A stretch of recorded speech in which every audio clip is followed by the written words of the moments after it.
26,000 light-years away, something invisible is holding 4 million suns worth of mass inside the heart of the Milky Way. Sagittarius. A star is not blazing like a quasar. It is quiet, hidden behind dust, and yet stars whip around it at thousands of kilometers per second, while light itself bends near its edge. This journey begins here on Earth and moves inward through the galactic disk, the crowded nuclear star cluster, the hot magnetized plasma, and finally toward the event horizon where every possible path leads deeper into darkness. If calm space science helps make these long quiet journeys part of the evening, a like subscription or share is a gentle way to support more of them. Thank you for spending this time here. And wherever this video has found its way, to leave a comment with the city or country and the local time, whether this is part of sleep study work or a quiet moment alone. The distant center of the galaxy is waiting, and the first light years are already falling behind. At the center of the Milky Way, in the direction of the constellation Sagittarius, there is a region so crowded with stars, gas dust, and energetic remnants that ordinary visible light cannot pass through it cleanly. Buried inside that confusion is Sagittarius A star, the compact source associated with the supermassive black hole at the center of the galaxy. It does not announce itself with the brilliance of a quasar. It does not currently pour out enough radiation to dominate the Milky Way. In fact, compared with many supermassive black holes in active galaxies, it is remarkably calm. Yet its quietness makes its mass no less extreme. Roughly 4 million times the mass of the Sun is concentrated into a region small enough that the surrounding stars move as though they are orbiting an invisible point. That combination of enormous mass and extraordinary compactness is the first fact that turns the Galactic Center from a distant location into a physical problem. The black hole itself emits no light from within its event horizon, so the evidence begins outside it. Astronomers do not see a dark sphere sitting against the stars. They see motion. They see hot gas. They detect radio and infrared emission from matter in the central region. Most importantly, they see stars moving on tight, rapid paths around something that cannot be seen directly. Over many years of observation, those stellar orbits have traced the pull of an object whose gravity is far too strong to be explained by the visible stars around it. Some of the stars nearest the center accelerate to extraordinary speeds as their paths carry them close to Sagittarius A star. Their motion is not random. They occupy bound orbits, repeatedly curving around the same compact region. By measuring those trajectories, astronomers can estimate how much mass must be present and how tightly it must be concentrated. The answer repeatedly returns to the same scale. Several million solar masses gathered inside an extraordinarily small volume. As observations improve and stellar positions are measured with increasing precision, the range of plausible alternatives narrows. The central object is not merely massive, it is massive in precisely the place where the stellar orbits say the mass must be, and it is compact on the scales demanded by those same orbits. Sagittarius A star therefore enters the story first as a gravitational conclusion before it becomes an image. This distinction matters because black holes are often understood through their appearance as though their defining feature were a dark circle surrounded by glowing matter. In physical terms, the deeper definition is about spacetime. A black hole contains a boundary called the event horizon, beyond which paths that once could have led outward no longer do so. The darkness associated with a black hole is therefore not the darkness of a solid surface. It follows from the structure of spacetime itself. For a black hole containing millions of solar masses, the relevant dimensions are enormous by human standards and still astonishingly small compared with the galaxy around it. The horizon scale reaches across many millions of kilometers, while the Milky Way extends across tens of thousands of light years. A compact object can therefore dominate the motion of nearby stars, while occupying only a minute fraction of the central region through which those stars travel. That contrast is part of what made the Galactic Center so difficult to understand. The influence is broad enough to measure through stellar motion, yet the source producing that influence is small enough to remain extraordinarily difficult to resolve. Distance adds another barrier. Sagittarius. A star lies tens of thousands of light-years away, and thick layers of interstellar dust stand between the solar system and the galactic center. Visible light is heavily obscured along that line of sight. Astronomers have therefore relied heavily on wavelengths that can penetrate or bypass that obstruction more effectively, especially infrared and radio observations. Infrared instruments allow individual stars near the center to be followed through the obscuring material. Those stars become natural test particles moving through a gravitational field that cannot otherwise be touched. A star that swings rapidly around an unseen central point carries information in every part of its orbit. Its speed reveals the strength of the gravitational pull. Its curvature reveals where the attracting mass must lie. Its repeated return places limits on how that mass can be distributed. With enough observations spread across years and decades, the movement stops looking like a collection of isolated points and begins to describe a hidden structure. One especially important result of these long observing campaigns is that the central concentration contains about 4 million times the mass of the Sun. The conclusion does not depend on a single telescope or a single dramatic moment. It comes from consistency. Different stars follow paths that point toward the same compact center. Different observing techniques converge on the same region. Different wavelengths reveal different parts of the surrounding environment while preserving the same gravitational picture. By the time horizon-scale imaging became possible, the argument for a supermassive black hole at the center of the Milky Way was already extraordinarily strong. The first resolved image of Sagittarius A added another layer rather than creating the entire case from nothing. It showed a bright ring-like structure produced by glowing material and light strongly affected by the gravity of the central object surrounding a darker region associated with the black hole shadow. The image was not a photograph of the event horizon as a material surface.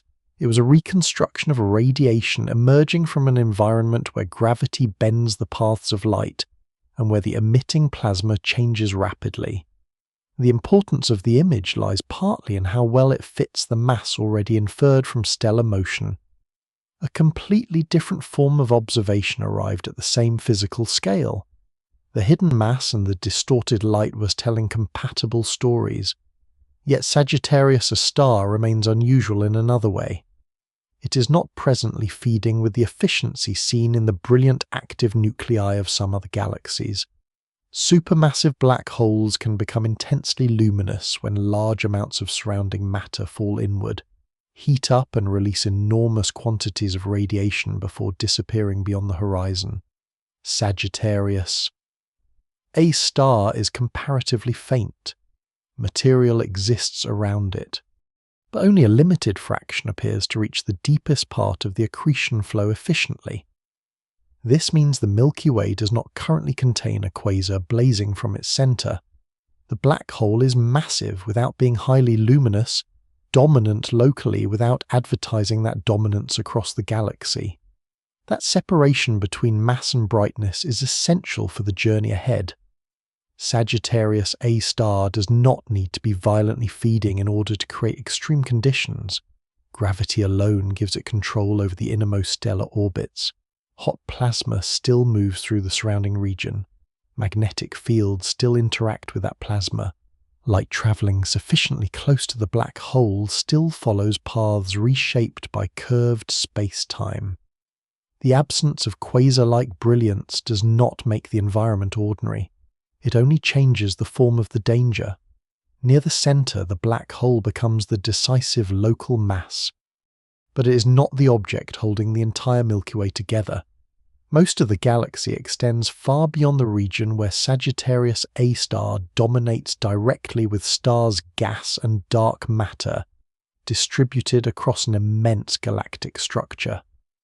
The Milky Way does not orbit its central black hole in the simple way that planets orbit the Sun. Sagittarius A star rules a much smaller domain, an inner gravitational territory, where the density of stars rises and their motions become increasingly rapid. This distinction keeps its scale in perspective. 4 million suns is immense, yet a galaxy contains far more mass than its central black hole. The central object is terrifying not because it secretly controls every star in the Milky Way, but because within its own neighborhood it compresses an extraordinary amount of mass into a region from which the effects of gravity become impossible to ignore. From Earth, none of this appears as an open hole in the night sky. Sagittarius A star remains hidden behind distance dust and the intervening structure of the galaxy. Its presence is instead written into motion. A star accelerates toward an unseen focus. Another completes an orbit around the same point. Infrared measurements trace those paths through obscuring dust. Radio observations reveal a compact source at the center. Horizon-scale measurements expose radiation distorted by the gravity nearby. Each signal describes only part of the environment, but together they point toward the same object. The destination of the journey is therefore known long before any imagined spacecraft approaches it. It is not a mythical void placed vaguely at the heart of the galaxy. It is a measured gravitational source roughly 4 million times the mass of the Sun quiet, compared with the brightest galactic nuclei, and still powerful enough to govern the fastest stars in its immediate surroundings. Before the voyage has crossed even a single light year, its ending already has a location. The first unsettling fact about Sagittarius A star is not simply that it cannot be seen directly. It is that the invisible mass has revealed itself so clearly through everything forced to move around it. The journey from the solar system to Sagittarius A star begins with a distance that is difficult to make intuitive because the center of the Milky Way is not a neighboring destination within the local stellar environment. It lies roughly 26,000 light-years away, a span so large that even light moving at the fastest speed permitted by known physics requires about 26,000 years to cross it. The photons arriving from the Galactic Center today therefore began their journey long before the modern world existed. The image of Sagittarius A star assembled by telescopes is not a view of what is happening there now in any immediate sense. It is a record of conditions from a remote past delivered across the galaxy at light speed. That delay establishes the first physical limit of the voyage. Distance in astronomy is not empty abstraction. It is time built into space. Every step inward toward the Galactic Center is also a step through a scale on which communication, observation and travel become separated from ordinary human experience. The solar system sits in the Milky Way's disk far from the central region, embedded in one part of a galaxy whose visible structure extends across tens of thousands of light years. From here, Sagittarius marks the general direction toward the center, but the route is not a straight corridor through emptiness. Between the Sun and Sagittarius, a star lies a vast mixture of stars, gas dust, magnetic fields, molecular clouds, stellar remnants, and gravitational structures spread across the inner galaxy. A hypothetical spacecraft traveling inward would not encounter a single boundary where the outer Milky Way ends and the central region begins. The environment would change gradually, sometimes almost imperceptibly, as the density and character of the surroundings shifted over enormous distances. The first difficulty is speed. Human spacecraft are extremely fast by terrestrial standards and extremely slow by galactic ones. Even the fastest probes ever launched move at only a tiny fraction of the speed of light. At such velocities, a journey of 26,000 light-years would not take centuries or millennia. It would require timescales so long that civilizations, climates, and perhaps even species could change repeatedly before meaningful progress was made. The limitation is not simply engineering in the ordinary sense, it is a consequence of the scale separating stars. Planetary travel occurs within a system where distances are commonly measured in light minutes or light hours. Interstellar travel immediately expands that scale to years of light travel. A trip to the Galactic Center expands it again until even the nearest stars become little more than the first markers on an almost unimaginably long route. Suppose a craft could somehow travel at 1/10 the speed of light, enormously faster than any present human spacecraft. The crossing would still take roughly 260,000 years, as measured in the broad galactic frame, ignoring acceleration, deceleration, navigation, and hazards. At 1/2 the speed of light, the journey would still span more than 50,000 years in that same frame. Only as a vehicle approached very close to the speed of light would relativistic effects begin to change the experience of time dramatically for those on board. Special relativity allows the proper time experienced by travelers to become shorter than the time measured by distant observers when speeds approach light speed, but that possibility does not remove the energy problem. Accelerating any macroscopic spacecraft to such velocities would demand enormous amounts of energy, and the energetic cost rises sharply as the craft is pushed closer to the speed of light. There is no known method for accelerating a massive vehicle through space at light speed itself. The limit is not a technological inconvenience waiting for a stronger engine. It is built into the structure of relativity. The journey therefore becomes more difficult precisely when it begins to seem fast enough to be useful. At relativistic speed, even small particles in interstellar space become serious hazards. A grain of dust that would be harmless to a slowly moving spacecraft could carry devastating kinetic energy when struck at a substantial fraction of light speed. Individual atoms and particles would arrive with energies high enough to create radiation damage materials and erode shielding. The emptiness between stars is never perfectly empty, and over 26,000 light-years the cumulative exposure would matter. A fast voyage would require not only propulsion, but protection against a stream of impacts transformed by speed into high-energy events. Navigation would also become a problem of prediction over deep time. Stars move, gas clouds shift, gravitational conditions change. A route planned at departure could not simply treat the galaxy as a frozen map, yet the vast majority of the crossing would still not feel dramatic. The Milky Way is crowded by astronomical standards, but stars remain separated by enormous distances. A spacecraft could travel for years, centuries, or far longer without passing close to a stellar surface.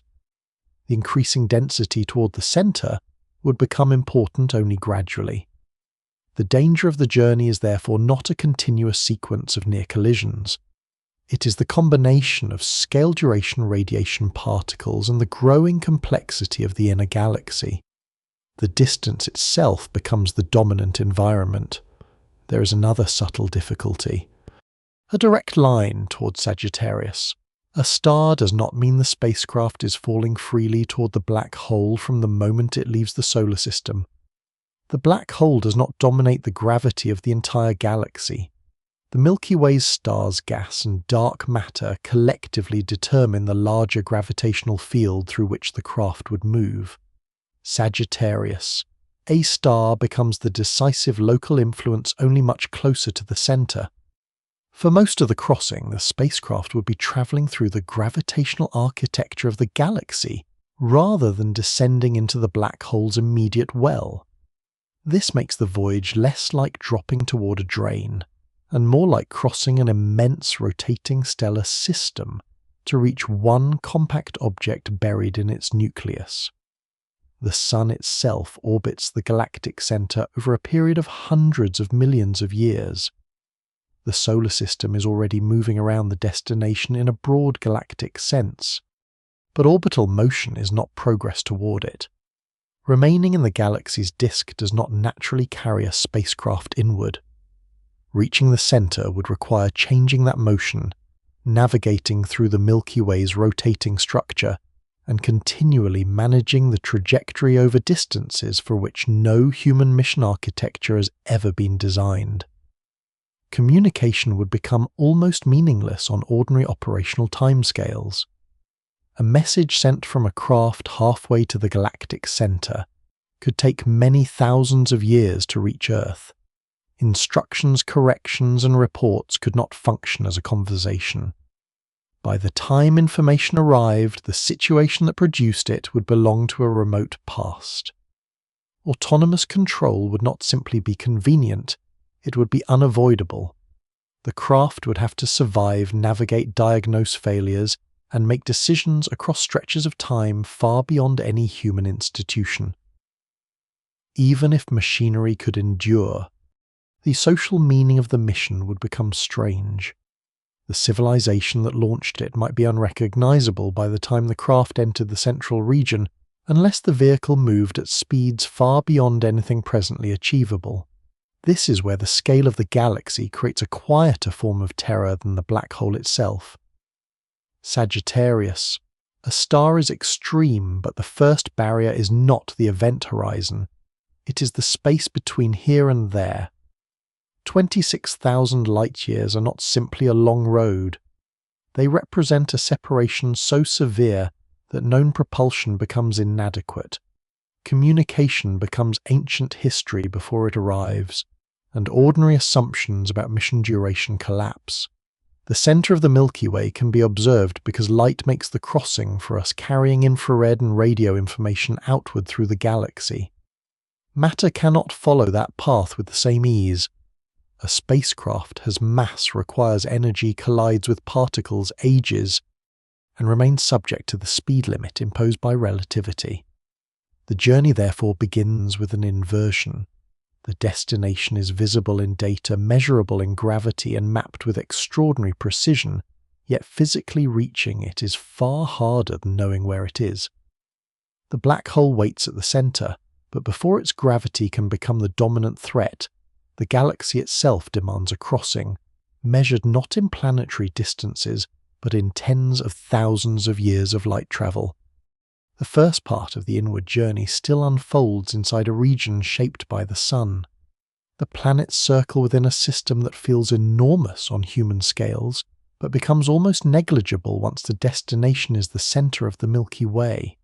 Earth falls behind first, then the inner planets, the giant planets, and the more distant populations of icy bodies that occupy the outer reaches of the solar system. Nothing dramatic marks the transition from familiar space to the wider galaxy. There is no wall at the edge of the planetary system and no visible boundary where the sun's domain simply ends. Instead, one influence weakens while another environment gradually becomes more important. The solar wind, a continuous flow of charged particles from the sun, expands outward through the solar system and creates a vast region known as the heliosphere. Within it, conditions are still shaped in part by the sun's magnetic field and particle outflow. Farther away, the pressure diminishes until the material surrounding the solar system begins to dominate. Crossing that boundary would be one of the first meaningful transitions of the voyage, because beyond it, the spacecraft would no longer be moving mainly through the sun's extended particle environment. It would be moving through interstellar space, the thin material that fills the distances between stars. The change would not make space suddenly crowded.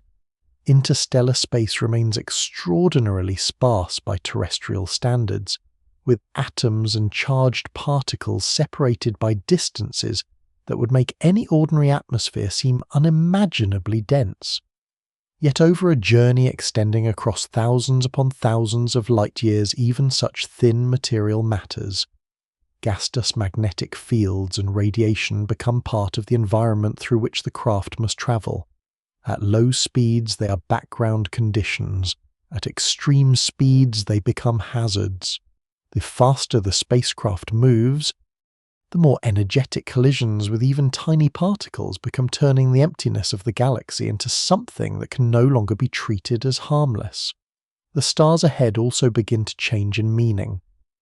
Near the solar system, individual stars stand out against large dark intervals, each separated from its neighbours by enormous distances. The familiar local stellar neighbourhood is only one small part of the galactic disk, a flattened structure in which the Sun is embedded far from the centre. Sagittarius. A star lies inward in the general direction of Sagittarius, so the hypothetical path doesn't rise cleanly above the Milky Way and approach the centre from empty space. It cuts through the galaxy itself. That distinction changes the character of the entire journey. The route passes through the disk where stars, gas and dust are distributed in a broad rotating system, rather than arranged around the black hole like planets around a single central mass.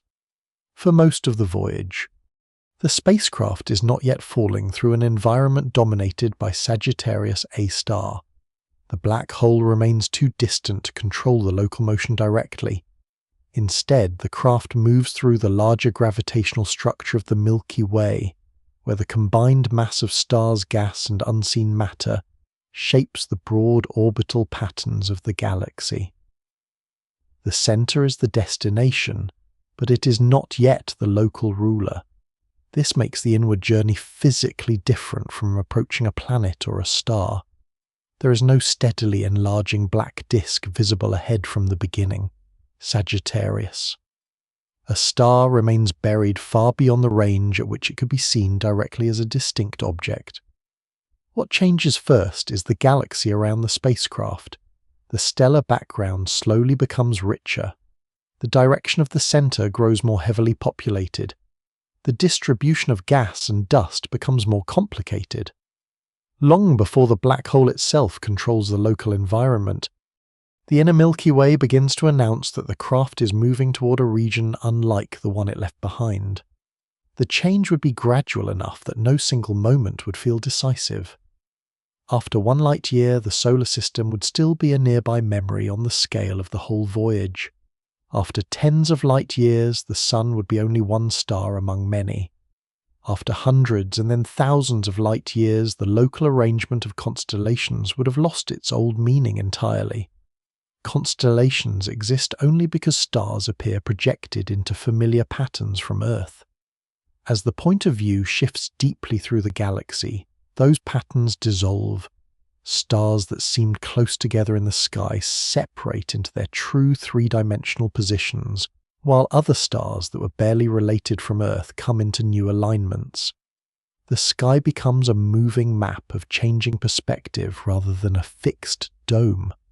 That visual transformation carries an important implication. The journey is not merely crossing distance toward a black hole.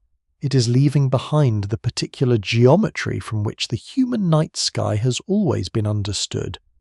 The farther inward the craft travels, the less recognizable the galaxy becomes from the viewpoint that shaped astronomy on Earth. The Sun itself would eventually fade into the stellar field, no longer distinguishable without precise positional knowledge. The solar system would still exist, continuing its own motion around the galaxy, but it would become a remote point behind the spacecraft, separated by such an enormous distance that any return would require another voyage of the same impossible scale. Ahead, the disk continues. Regions of comparatively sparse interstellar material give way to denser clouds. Stellar populations vary. Some parts of the route contain more gas and dust than others, and the straight line toward Sagittarius crosses a galaxy that is structured rather than uniform. The Milky Way is not a smooth, luminous sheet. It contains spiral features, molecular clouds, star-forming regions, older stellar populations, and broad lanes of obscuring material. The inward path therefore passes through changing neighborhoods, rather than a single continuous medium. Yet even here the scale remains deceptive.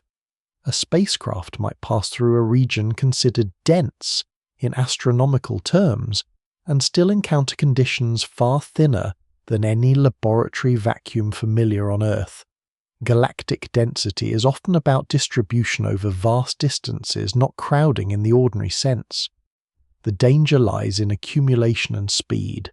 A small amount of material spread over thousands of light years can become significant when a vehicle must cross all of it. Radiation exposure can accumulate, dust impacts can accumulate, tiny navigational errors can expand into enormous positional differences over long distances. The galaxy offers almost no forgiveness for imprecision once the route is measured in light years. As the journey proceeds inward, another pattern becomes harder to ignore. The concentration of stars generally rises toward the central parts of the Milky Way. The solar system exists in a comparatively quiet region, but the Galactic Center contains a far denser stellar environment. This increase does not happen as a sudden wall of stars. It is a trend revealed over distance, becoming more pronounced as the craft approaches the inner galaxy. The darkness between stars would not disappear, but the sky would grow increasingly populated. More points of light would fill the surrounding field. More stellar systems would occupy the volumes ahead. The statistical chance of passing nearer to stars or dense clouds would rise compared with the solar neighborhood.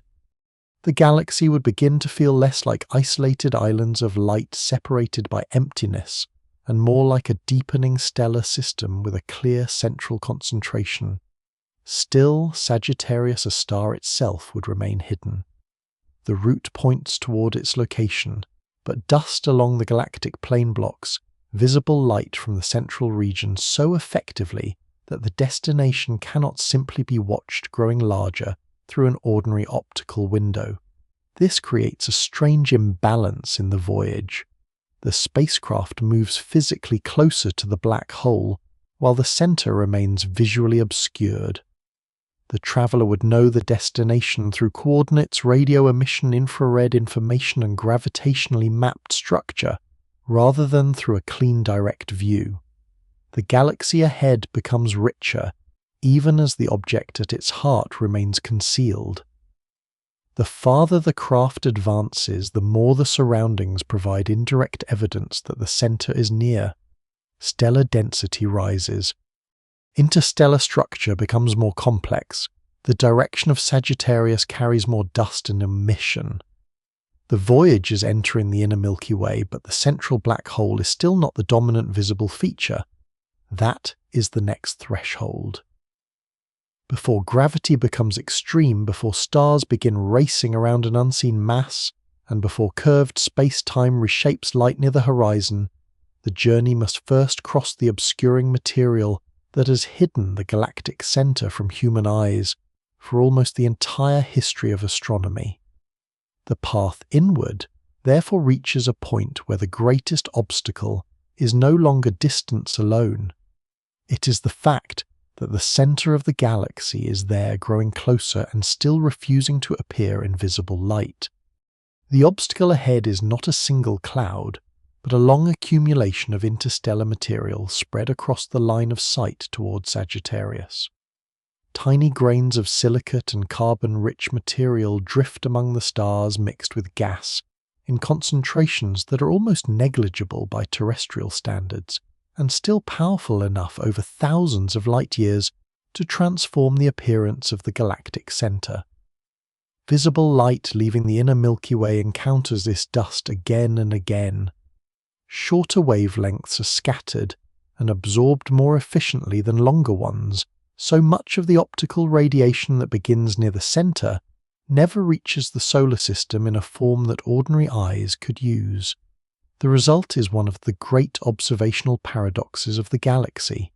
Its central region is packed with stars and energetic sources, yet from Earth the direction of that center is crossed by dark lanes that conceal much of what is actually there.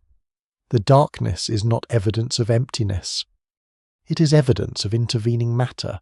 For an inward-moving spacecraft, the same dust that once prevented direct optical study would become a physical environment rather than a distant screen. The craft would not suddenly enter a black wall. It would move through a succession of diffuse regions and denser clouds, each contributing particles, gas, and extinction along the path. Some areas would remain thin enough that stars shone clearly through them. Others would contain molecular material dense by interstellar standards regions, where gas is cooled enough for molecules to survive, and where new stars may eventually form. The obscuring effect accumulates because the path to the galactic center lies close to the plane of the Milky Way, where much of the galaxy's gas and dust is concentrated. Looking inward, therefore, means looking through a great depth of the disk rather than above it. The optical sky loses information not because the center is intrinsically dark, but because the galaxy places layer after layer of material between the observer and the target. This limitation shaped the history of galactic center astronomy. Visible light telescopes could map many nearby stars and large-scale structures, but the innermost region remained hidden behind extinction. The breakthrough did not come from simply building a larger optical telescope. It came from changing wavelength. Infrared radiation, especially at certain near-infrared wavelengths, passes through interstellar dust more effectively than visible light. That difference allowed astronomers to begin resolving stars in the central region that ordinary optical observations could not see clearly. Once those stars became measurable, the hidden center stopped being merely an obscured direction and became a dynamical laboratory. Their positions could be tracked. Their motions could be compared across years. Their accelerations could reveal the pull of an unseen mass. The dust had not disappeared, but astronomy had found a way to look through part of its effect. Radio waves opened another window. Sagittarius A star was first identified as a compact radio source because radio emission can traverse dusty regions that are nearly opaque to visible light. At sufficiently long wavelengths, the grains that block optical observations become far less effective barriers. Radio astronomy therefore exposed structures and sources that could not be approached through ordinary visual imaging. The galactic center became a place assembled from different wavelengths, each carrying a different layer of information. Infrared observations were especially powerful for following stars. Radio observations traced compact emission, ionized gas magnetic environments, and later the horizon-scale structure associated with Sagittarius A star. X-ray observations, although affected by matter along the line of sight in their own ways, revealed hot gas and energetic events. No single wavelength delivered the whole center. The region had to be reconstructed from radiation that survived different physical obstacles. For the imagined spacecraft, that lesson becomes operational. Optical navigation alone would grow less reliable as the route enters heavily obscured zones. A bright star visible from one position could dim dramatically behind a cloud of dust. Background fields could change not because the stars themselves vanished, but because intervening material blocked or reddened their light. The craft would need to depend on instruments sensitive across a broad range of wavelengths. Infrared detectors could reveal stars concealed from visible sensors. Radio systems could identify compact sources and map plasma structures. High-energy detectors could warn of hot regions and transient events. The central Milky Way would no longer be navigated as a landscape seen directly. It would be inferred through layers of radiation, each penetrating the environment differently. This shift from sight to measurement changes the character of the journey. The center is approaching, but it becomes less visually intuitive at the same time. Dust creates false simplicity. A dark patch can contain countless stars behind it. A smooth, dim region can hide turbulent molecular gas. A seemingly empty direction can contain some of the densest stellar populations in the galaxy. The deeper the spacecraft moves into these obscured regions, the less trustworthy a single image becomes. The environment must be understood through composition, wavelength, and motion, rather than appearance alone. Dust grains themselves are small, but they are not passive. They absorb ultraviolet and visible radiation from stars and re-radiate some of that energy at longer infrared wavelengths. In this way, regions that look dark in visible light can glow strongly in the infrared. The same matter that hides the center in one part of the spectrum announces itself in another. Molecular clouds can therefore appear as complex structures whose temperatures, densities, and chemical contents are revealed by emission that human vision was never designed to detect. Near the galactic center, this becomes especially important because the gas is not arranged in a quiet uniform layer. Clouds move under the influence of the central gravitational environment. Stellar winds inject energy. Supernova remnants disturb surrounding material. Radiation from massive stars heats and ionizes gas. Magnetic fields thread the region. The dust screen is therefore not a curtain hanging motionless in front of the destination. It is part of a dynamic central ecosystem. As the spacecraft approaches the inner galaxy, the obscuring material also begins to reveal the kind of neighborhood surrounding Sagittarius A star. Dense molecular structures occupy regions around the center. Streams and clouds of gas move through a gravitational field shaped by the nuclear star cluster and the central black hole. Some material forms stars, some is disrupted or heated, some may lose angular momentum and migrate inward. Only a small fraction ultimately reaches the immediate environment of the black hole, but the larger reservoir establishes that Sagittarius A star is not isolated in clean vacuum. It sits inside a complicated flow of matter that operates across many scales. The dust that blocks optical light is one visible symptom of that complexity. Even the apparent color of starlight changes as it passes through the intervening material. Dust tends to remove shorter wavelengths more strongly, leaving transmitted light redder than it began. Astronomers can use that reddening to estimate how much material lies along particular lines of sight, but the process is not perfectly simple because the distribution and properties of dust vary. Correcting for extinction becomes part of reconstructing the true brightness and nature of central stars. In a region where precise stellar positions and spectra are essential understanding, the intervening dust is therefore not merely a cosmetic correction. It is necessary for turning observations into reliable physics. The same principle would govern the spacecraft's interpretation of its surroundings. A faint object might be intrinsically faint, or it might be heavily obscured. A red source might be cool, or its shorter wavelength light might simply have been removed by dust. Distance, composition, temperature, and extinction become entangled unless multiple measurements separate them.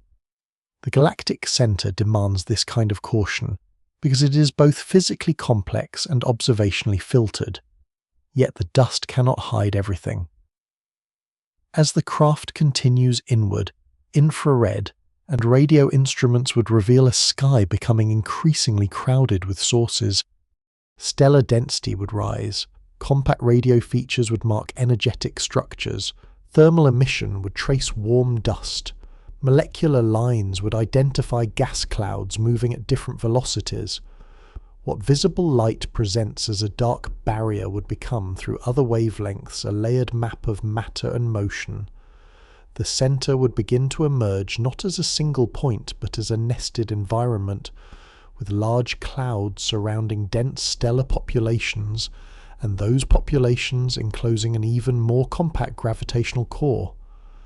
The journey has therefore reached a boundary of perception rather than a boundary of space. Nothing in the dust physically seals off the galactic center, but ordinary vision becomes inadequate for understanding what lies ahead. To continue inward, the voyage must rely on the same principle that allowed astronomy to find Sagittarius a star in the first place. When one part of the spectrum is blocked, the galaxy has to be read in another. Beyond that obscuring material, the darkness begins to break apart into something far more complicated because the hidden center is not empty at all. It is crowded. The Galactic Center does not become dangerous because of one object alone. Long before the gravity of Sagittarius A star dominates the journey, the surrounding environment changes into a dense and restless mixture of stars, gas dust radiation, and stellar debris. The inner Milky Way is not an empty approach corridor leading cleanly toward the black hole. It is a complicated region where many different kinds of matter occupy the same volume, and where several powerful processes operate at once. Clouds of gas move through the central gravitational field. Massive stars pour out energetic winds. Old stars shed material. Supernova remnants carry the aftermath of earlier stellar explosions. Compact objects left behind by dead stars may move through the region unseen. Radiation fields are stronger than those near the Sun, and the concentration of matter rises as the journey continues inward. The spacecraft has entered a part of the galaxy where the background itself can no longer be treated as quiet. One of the most important components is gas. Near the galactic center, large molecular clouds contain material that is cold enough for molecules to survive. Yet these clouds do not exist in peaceful isolation. They move through an environment shaped by strong gravitational forces, turbulence, magnetic fields, and repeated injections of energy from nearby stars. Some regions are compressed, others are heated or disrupted. Gas that appears dense on astronomical scales can still be exceedingly thin compared with anything familiar on Earth, but the size of these structures makes their total mass significant. Crossing one would not resemble flying through a terrestrial cloud. There would be no opaque wall of vapor surrounding the craft. Instead, the density of atoms, molecules, and dust grains would gradually increase, and at sufficiently high spacecraft velocity, those particles would become a constant source of energetic impacts. Even a sparse environment can become destructive when encountered fast enough. The danger, therefore, depends not only on what fills the region, but on how quickly the journey is attempting to cross it. The stars introduce another layer of complexity. The central Milky Way contains both ancient stellar populations and much younger stars, evidence that the region has experienced repeated episodes of star formation across very different periods. Old stars preserve part of the long history of the galactic center, while young massive stars show that new stellar systems can still emerge despite the turbulent conditions around them. Massive young stars are especially influential because they burn intensely, emit large amounts of ultraviolet radiation, and drive strong stellar winds into their surroundings. These winds carry charged particles outward at high speed, colliding with gas expelled by neighboring stars and creating shocked regions of hot plasma. The central environment therefore contains overlapping flows rather than a single smooth medium. Matter moves outward from stars inward through gravitational processes sideways along orbital paths and through turbulent clouds whose own internal motions may be highly irregular. For a spacecraft trying to move towards Sagittarius A star, there is no simple current to follow. Every region must be treated as part of a shifting three-dimensional system. Radiation becomes increasingly important as well. Near Earth, the Sun dominates the local radiation environment, and even their protection from energetic particles is a serious problem for long-duration space travel. Near the galactic center, the situation is more complex because many sources contribute at once. Hot stars emit intense ultraviolet light. Compact objects can produce X-rays. Shock-heated gas radiates at high energies. Stellar explosions leave behind expanding remnants that continue interacting with surrounding material long after the original event. Sagittarius A star itself is comparatively faint for a supermassive black hole, but the larger central region is not therefore dim or inactive. The spacecraft would be entering a place where energetic photons and charged particles arrive from many directions, making shielding and exposure far more difficult to manage than in the comparatively simple environment around a single star. The danger from supernovae would be less predictable. The Galactic Center contains stars massive enough to end their lives in powerful explosions, but a spacecraft would not necessarily encounter one directly during its passage. The important point is that the region carries the accumulated effect of such events. Expanding shock waves can compress nearby gas. Heavy elements produced inside stars and explosions become mixed into the interstellar medium. Neutron stars and black holes may remain after the explosions are over. Some neutron stars can appear as pulsars, emitting beams of radiation as they rotate, while others may possess extremely strong magnetic fields. These remnants add unseen mass and energetic structure to a region already crowded with luminous stars. The central Milky Way is therefore not only a place where stars live, it is also a place filled with the products of stellar death.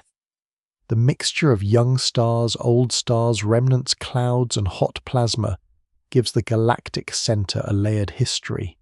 Material is repeatedly processed. Gas becomes stars. Stars return material through winds. Explosions enrich the environment. Gravity redistributes what remains. Some matter eventually finds pathways farther inward, although only a small fraction succeeds in reaching the immediate surroundings of Sagittarius A star. This recycling process occurs over enormous timescales, yet the local motions can be fast. Clouds collide. Stars pass through crowded fields. Winds meet and shock. The environment is ancient in structure but active in detail. That combination creates a kind of instability different from the violence often imagined around black holes. The threat is not a single continuous storm. It is the difficulty of predicting a region governed by many interacting systems across many scales. A navigation error that would be minor in the sparse outer galaxy could become more consequential here, because the density of possible hazards is increasing. A route chosen to avoid a molecular cloud might bring the craft closer to a luminous star. A path that reduces radiation exposure could require passing through a denser region of gas. A course that appears empty in visible light might contain compact objects or plasma structures, revealed only at other wavelengths. The spacecraft must therefore build a constantly updated map using infrared, radio, X-ray, and particle measurements together. No single instrument can describe the full environment. Even gravity begins to require more careful interpretation. The craft is moving into a region where the distribution of mass becomes increasingly concentrated, yet Sagittarius A star is still not the only important gravitational source. The nuclear star cluster surrounding the center contains an enormous number of stars packed into a comparatively small volume, and their combined gravity contributes to the local motions of objects farther from the black hole. Only closer in does the central black hole become overwhelmingly dominant. The approach therefore passes through a transition in which the gravitational field becomes more concentrated but not yet simple. The spacecraft is not falling toward one isolated point mass in empty space. It is moving through the central potential of a galaxy toward a compact object embedded inside a dense stellar system. That distinction becomes critical as the route narrows. The farther inward the craft moves, the faster many nearby objects are traveling. High orbital speeds are natural in a strong gravitational environment, and the central region contains stars moving along paths that would appear extreme compared with the slow apparent motions of stars near Earth. Relative velocity therefore becomes its own hazard. An encounter does not have to involve a direct collision to matter. Passing too close to a star or compact remnant could deflect the trajectory gravitationally, and the increasing complexity of local motion makes long-range prediction more demanding. What once looked like a destination marked by a single coordinate begins to resemble a moving dynamical system whose components are constantly changing position.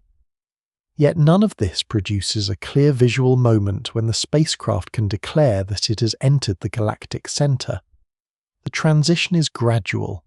The sky grows richer. Infrared sources multiply. Clouds and filaments become more common. Hot gas becomes more prominent, radiation rises, the distribution of stellar velocities broadens. The craft moves from the relatively calm outskirts of the Milky Way into a region where the galaxy has compressed far more activity into the same amount of space. Sagittarius A remains ahead, still concealed within the innermost structure, but the environment around it has already changed the terms of the journey. Distance is no longer the only challenge, and dust is no longer the only barrier to perception. The central Milky Way has become a physical maze of moving stars, energetic remnants, turbulent gas and radiation all occupying the region that must be crossed before the black hole itself can take control. The next threshold is therefore not the event horizon. It is the nuclear star cluster, where the density of stars rises so sharply that the sky itself would begin to lose the spacious emptiness familiar from the solar neighborhood. The nuclear star cluster surrounding the center of the Milky Way changes the meaning of a crowded sky. In the solar neighborhood, the nearest stars are separated from one another by distances measured in light years, and even a dense-looking constellation is mostly an illusion created by perspective. Near Sagittarius A, the spacing is fundamentally different. The central few light years contain a concentration of stars far greater than anything near the Sun, packed into a region where gravity, orbital motion, radiation, and repeated stellar encounters all become more intense. The spacecraft has now moved beyond the broad chaos of the inner galaxy and into a place where individual stars no longer feel like isolated lamps suspended in darkness. They belong to a compact stellar system bound around the Galactic Center itself. The visual effect would be profound. A sky that once held large dark spaces between bright points would become increasingly filled with stars in every direction. Some would be ordinary and relatively faint. Others would be massive, hot and luminous. Red giants would occupy the same broad environment as younger blue stars, compact remnants and stars whose light is difficult to separate from the dense background. The darkness between stars would not vanish, but the number of luminous sources would rise so dramatically that the central sky would feel less like empty space and more like a deep stellar field with no obvious edge. This density is not simply a visual curiosity. It changes the dynamics of the region. Every star contributes gravity, and although no individual star rivals Sagittarius A, their collective mass matters across the cluster. Stars move on orbits with a wide range of orientations and eccentricities, crossing the central region, along paths that can carry them surprisingly close to one another by solar neighborhood standards. The cluster is not arranged as a thin, orderly disk. It is a three-dimensional swarm whose members follow trajectories shaped by the combined gravitational potential of the central black hole and the surrounding stellar population. A spacecraft traveling inward would therefore encounter a navigational environment in which nearby stars are not merely more numerous, but also moving faster and along less familiar paths. The increase in velocity is a direct consequence of entering a deeper gravitational potential. Objects bound near the center must move rapidly to remain on their orbits, particularly when Sagittarius A begins to dominate the local gravitational field. At large distances from the black hole, the surrounding cluster and broader galactic mass distribution still contribute strongly. Closer in, the central mass increasingly sets the pace. Orbital speeds rise, and stars that would drift almost imperceptibly across the sky from Earth would here display measurable motion over much shorter intervals. The environment becomes one of motion rather than static scenery. A bright star seen in one direction would not remain there indefinitely. Over sufficiently long periods, the entire stellar background would rearrange as stars advanced along their orbits. That motion matters because collision risk in a dense stellar system is not described simply by counting how many stars occupy a given volume. relative velocity is equally important. Direct collisions between ordinary stars are still rare on human timescales, because even a dense star cluster contains enormous volumes of empty space compared with the physical sizes of the stars themselves. Yet the probability of close gravitational encounters is far greater than in the solar neighborhood. A spacecraft passing through such a region would need to predict not only where stars are, but where they're going. Small errors in velocity measurements could become important when the surrounding objects themselves are moving at hundreds or even thousands of kilometers per second near the innermost region. The cluster also contains more than normal stars. Stellar evolution has been operating here for billions of years, leaving behind white dwarfs, neutron stars and stellar mass black holes, in addition to luminous objects. Many of these remnants are difficult or impossible to see directly unless they interact with surrounding matter or reveal themselves through radiation. Gravity does not require visibility. A dark, compact object passing near the spacecraft could perturb its path even if no bright source marked the encounter in advance. In a dense cluster, mass and light are therefore imperfect maps of one another. The brightest parts of the sky are not necessarily the most gravitationally important, and some of the most compact hazards may contribute almost no visible warning at all. This creates a different kind of uncertainty from the obscuring dust encountered earlier. Dust hides luminous objects behind matter. The nuclear cluster hides part of its structure because some of its members are intrinsically faint or dark. The spacecraft must therefore navigate a system whose complete mass distribution cannot be reconstructed from visible light alone. Infrared observations remain essential because the central region is still affected by dust, but even infrared maps reveal only part of the population. Radio and X-ray observations can expose energetic binaries, pulsars, hot plasma, and other compact sources. Gravitational effects provide additional clues. The central environment must be understood through motion as much as through brightness. The deeper inward path also brings the craft closer to massive young stars whose winds help shape the surrounding plasma. These stars can lose material, rapidly filling the central region with hot gas that collides, shocks, and circulates through the cluster. Their ultraviolet radiation ionizes nearby material. Their winds do not all flow in the same direction, so the resulting medium becomes structured by competing outflows and by the gravitational pull toward the center. Some of this gas may ultimately move inward, but much of it does not fall directly into Sagittarius A star. Angular momentum keeps material orbiting. Magnetic fields redirect charged particles. Heating can drive gas outward again. The black hole sits inside the cluster as the deepest gravitational point, yet even here, the path of matter is rarely straight. The stellar population continually feeds, disturbs, and reshapes the environment around it. The cluster therefore acts as both a gravitational system and a source of material for the central black hole. Stars provide winds. Stellar encounters alter orbits over long periods. Compact remnants accumulate. Gas circulates through the inner region. Sagittarius, a star, is embedded inside this activity rather than isolated from it. This is important because the familiar image of a black hole surrounded by a smooth glowing disk is a poor description of much of the galactic center. The real environment is more irregular. The supply of matter is limited. The plasma is variable. Stars continue to pass nearby.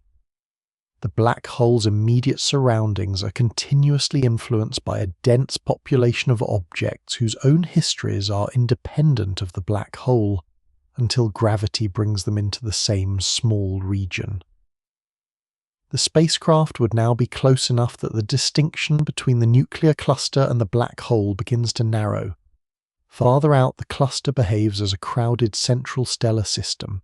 Farther in, individual stellar trajectories increasingly reveal one dominant mass at the center. The transition is written in speed. Stars closer to Sagittarius, a star move faster than those farther away, and some follow sharply elongated orbits that carry them through the innermost region before swinging back, outward. Their motion provides a scale for the gravity ahead. The black hole itself remains dark, but the surrounding stars begin to trace its presence with increasing clarity. A spacecraft could infer the central mass from the way those stars accelerate even before instruments resolve the immediate environment of the horizon. This would make the sky near the Galactic Center strangely informative. Each fast-moving star would be both an object and a measurement. Its trajectory would reveal the strength of the field it occupies. Its changing velocity would show where the central attraction lies. The most tightly bound stars would act almost like moving markers around a point that emits no ordinary light. As the spacecraft follows the pattern inward, the dense cluster stops being merely an obstacle and becomes a map. The swarm of stars identifies the center through motion. Their orbits shrink toward the same invisible focus. Their speeds increase around the same region. Their repeated passages eliminate the possibility that the central gravity is produced by a broad diffuse collection of ordinary objects. Something compact lies there, and the cluster makes its location impossible to miss. The journey has therefore crossed another threshold.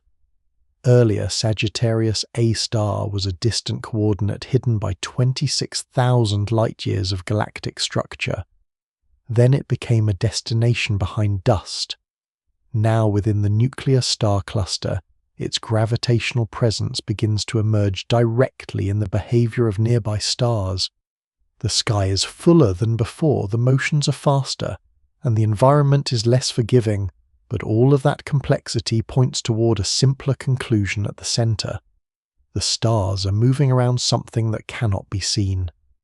The first unmistakable sign that Sagittarius A star has become the dominant object in the journey is not the black hole itself, but the behavior of the stars around it.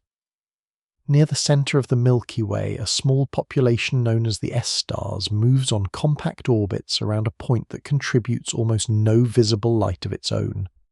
Their paths are not vague arcs inferred from distant statistics. They have been followed repeatedly across years, their positions measured with extraordinary precision as they accelerate, curve, and return around the same hidden focus. Among them, the star commonly called S2 has become one of the clearest natural probes of the central gravitational field. It completes an orbit in roughly 16 years, a remarkably short period for a star circling an object millions of times more massive than the Sun, and its path carries it from comparatively distant portions of the central cluster to a close passage where its speed rises to several thousand kilometers per second. The star does not behave as though it is moving around a diffuse cloud of ordinary matter.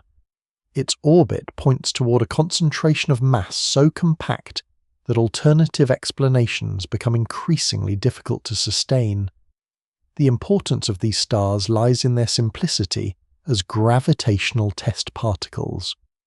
A star follows the space-time and gravitational field around it without needing to reveal the central object directly. Its position, velocity, and acceleration become measurements of whatever mass lies inside its orbit. If that mass was spread across a broad region, the stellar path would reflect that distribution. If several massive objects were competing for control, the orbit would show more complicated structure. Instead, the innermost S stars repeatedly trace motions centered on the same location, a location that also corresponds to the compact radio source Sagittarius A star. The conclusion emerges from geometry and dynamics rather than appearance. Something with roughly 4 million times the mass of the Sun occupies a region small enough to force these stars into fast, tightly bound trajectories. As the imagined spacecraft approaches, the central sky would no longer look merely crowded. It would begin to look organized around an absence. Stars would move in different directions and on different orbital planes, yet the logic of their motion would converge on one place. Some would sweep quickly through close approaches and then climb outward again. Others would follow larger paths, moving more slowly where the central gravity is weaker. The black hole would remain dark, but its location would be written into acceleration. The closer a star moved to the center, the more sharply its velocity changed. In this environment, gravity becomes visible without becoming luminous. That distinction is one of the most powerful features of the Galactic Center. Sagittarius, a star, does not need a bright surface, a glowing atmosphere, or a persistent beam to announce its presence. The orbiting stars provide a map more reliable than a direct image could ever be on its own. Their motion measures not only where the mass is, but how much of it is there. The simplest version of the calculation begins with an old principle. Orbital speed and orbital period depend on the amount of mass enclosed by the orbit. For the S-stars, the measured periods and distances imply a central mass of several million suns. Yet the result becomes more striking when the size of the orbit is considered. That much mass is not distributed across a region comparable to a star cluster. It is confined within a volume so small that a long-lived collection of ordinary stars, neutron stars, or stellar mass black holes would struggle to remain stable there without producing effects that observations would reveal. A dense cluster of dark remnants could in principle imitate some of the gravity for a time, but the required concentration would be extreme, and interactions among its members would tend to change the system. The central mass instead behaves like one compact object. The deeper the observations go, the more naturally the black hole explanation fits. S2 is especially valuable because its orbit is both tight and well observed. Near its closest approach, the star moves through a region where the gravitational field becomes strong enough that Newtonian gravity begins to lose some of its precision. That point matters because the orbit is no longer useful only for weighing the central object. It also becomes a test of how gravity behaves under conditions unavailable in the solar system. Even before those relativistic effects are examined in detail, the star's rapid motion already establishes the scale of the central mass. A human observer near the spacecraft would not need to see the black hole to understand that the journey has reached a different gravitational regime. The surrounding stars themselves would show it.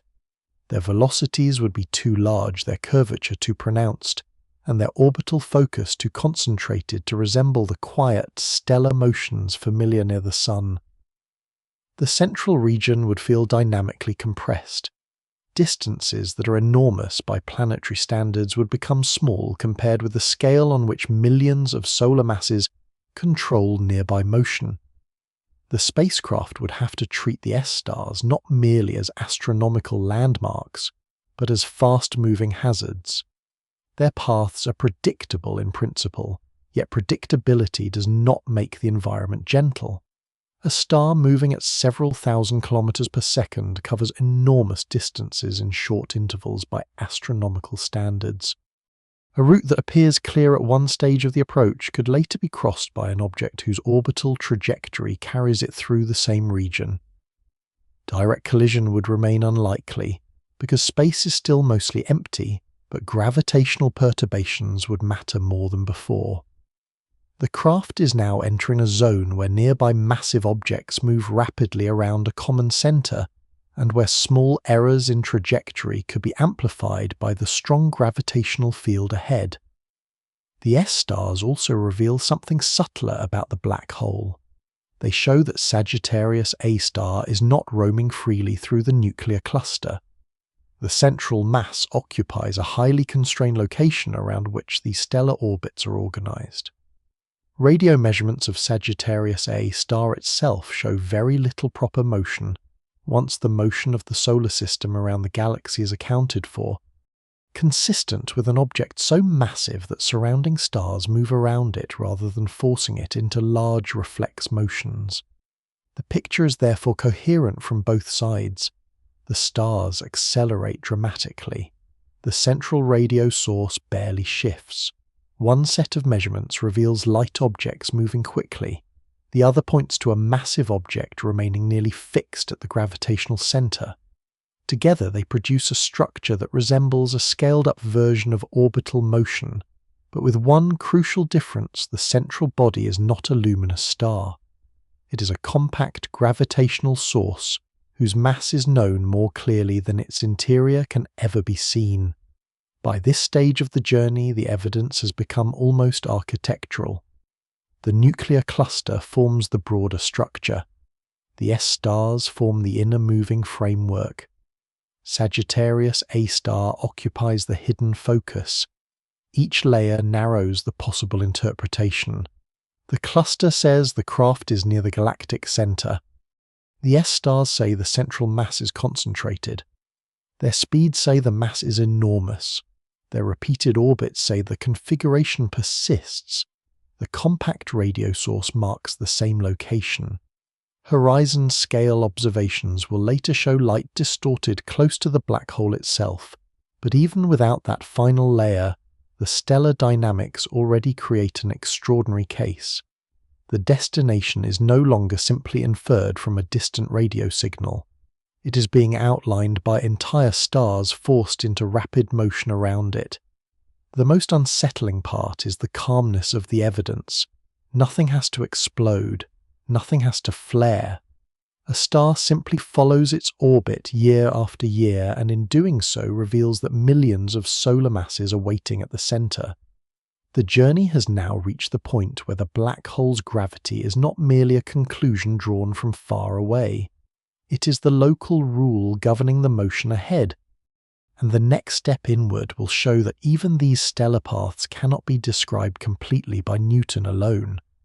The orbit of S2 does not close on itself with perfect Newtonian simplicity. Each time the star swings around Sagittarius, a star, the point of closest approach, shifts slightly, a form of orbital precession predicted by general relativity when gravity becomes strong enough that spacetime curvature can no longer be treated as a small correction. This effect is modest compared with the overwhelming motion of the star itself, yet it marks an important transition in the journey. The spacecraft has entered a region where gravity is no longer best understood as a force acting across fixed space.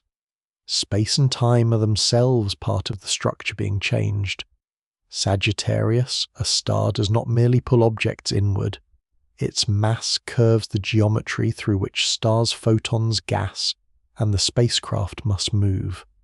Newtonian mechanics remains an excellent approximation across much of the galaxy, including most of the path already crossed, but the closer the journey comes to the black hole, the more incomplete that approximation becomes.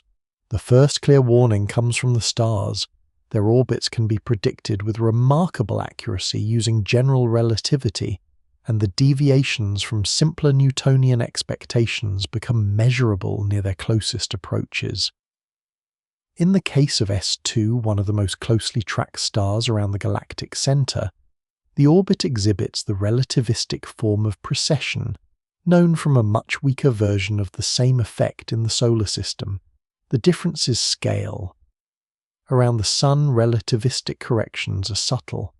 Near Sagittarius A star, millions of solar masses are concentrated into a compact region, making the curvature far stronger and allowing the inner stellar orbits to become laboratories for testing Einstein's theory. Another effect appears in the light coming from these stars. As S2 approaches the black hole and moves rapidly through the deep gravitational field, its spectrum shifts in ways that combine ordinary motion with relativity. Part of the change comes from the Doppler effect produced because the star moves toward or away from the observer, but another part is gravitational redshift. Like climbing out of a gravitational field loses energy relative to a distant observer, shifting toward longer wavelengths. Time dilation contributes as well because clocks deeper in a gravitational field do not advance at the same rate as clocks farther away. These are not separate curiosities attached to the main journey. They reveal that time itself is beginning to behave differently across the environment ahead. A spacecraft approaching Sagittarius A star would therefore experience a growing separation between its local passage of time and the time measured by observers much farther from the black hole. At the distances occupied by the known S-stars, the difference is measurable but not yet overwhelming. Deeper in it becomes increasingly important. The journey has moved from a region where gravity can be pictured approximately as acceleration toward a massive object into one where the geometry of future paths is changing. General relativity describes free fall not as a mysterious force dragging an object through space, but as motion along the natural paths of curved space-time. A spacecraft with its engines shut down would follow one of those paths. The crew would feel weightless locally even while the entire vehicle accelerated toward the black hole. This apparent contradiction is one of the central ideas of relativity. Falling freely removes the sensation of ordinary weight because every part of the craft is being accelerated by gravity together. Yet the gravitational field is not uniform. Different parts of the spacecraft occupy slightly different positions in curved space-time, so they do not follow exactly the same trajectories. That difference produces tidal forces. Far from Sagittarius A star, the variation across a spacecraft would be tiny. Closer in it grows. Tidal gravity stretches along one direction and compresses along another, not because the black hole reaches out with material hands, but because nearby freefall paths converge and diverge in different ways. For a supermassive black hole, this rise can be surprisingly gradual near the event horizon, compared with a much smaller black hole. The enormous mass of Sagittarius A star gives it a large horizon, spreading the relevant gradient over a much greater distance. That does not make the journey safe. It simply means the most destructive tidal effects need not arrive at the same place where escape becomes impossible. Before reaching that boundary, the spacecraft must first navigate a region where ordinary orbital intuition begins to fail. A Newtonian orbit can be imagined as a balance between forward motion and gravitational attraction. Near a black hole, the deeper description is that the available paths through spacetime themselves change with radius. Stable circular orbits can exist only down to a certain region, depending on the spin of the black hole and the direction of motion. Deeper still, no amount of ordinary sideways velocity can create the same kind of stable orbit. The geometry increasingly channels future motion inward. The event horizon is the final version of that restriction, but the narrowing begins outside it. Light provides another way to see this transition. Photons have no rest mass, yet their trajectories are bent because they travel through curved space-time. Far from Sagittarius A star, the bending is weak.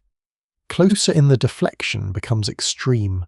A beam sent across the black hole's gravitational field may curve dramatically rather than following a line that would look straight in flat space. Background stars would appear displaced and distorted. Multiple images of the same source could become possible along different light paths. Near the deepest regions, photons can even orbit temporarily around the black hole before either escaping or falling inward. The spacecraft would therefore enter an environment where vision itself becomes geometrically unreliable. Looking ahead would no longer mean receiving light along nearly straight paths from objects directly in front. Light could arrive after wrapping around part of the black hole, carrying information from directions that ordinary spatial intuition would place somewhere else. The sky would be reorganized by gravity. This distortion is not an optical illusion in the usual sense. It is a direct consequence of space-time curvature. The same geometry that redirects photons also governs clocks. Signals transmitted outward from the spacecraft would be increasingly red-shifted as the craft descended. To distant observers, processes near the black hole would appear progressively slowed relative to their own clocks. Locally, however, the spacecraft would not experience its own time as abnormal. Biological processes, electronics, and onboard clocks would continue at their ordinary local rates.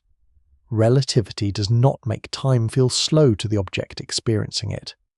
The discrepancy appears only when clocks following different paths through space-time are compared. This becomes crucial because the journey is approaching a region where there is no single universal time that every observer can share. The deeper spacecraft and distant observer can agree on events but not on the elapsed time between them in the same simple way. Even the black hole's rotation may matter. Sagittarius A star is expected to possess spin as real astrophysical black holes generally do, although the exact properties are constrained through observation rather than assumed freely. A rotating black hole does more than curve spacetime through mass. It also drags the surrounding spacetime around with its rotation, an effect known as frame dragging. Far away, this influence is weak.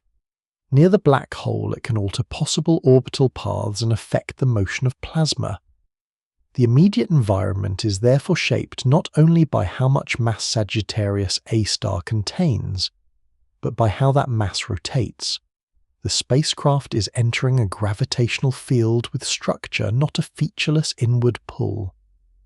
General relativity turns that structure into predictions that can be tested through stellar motion redshift, orbital precession, and eventually the appearance of matter and light near the horizon. The observations of S stars are important precisely because they connect the abstract geometry of Einstein's equations to real objects moving in the center of the Milky Way. A star completes its orbit. Its closest approach shifts, its spectrum changes. Each measurement places another constraint on the gravitational field. So far, these tests remain consistent with general relativity, and that agreement makes the next stage of the journey more severe rather than less. The spacecraft is not approaching a region where known physics has already collapsed into uncertainty.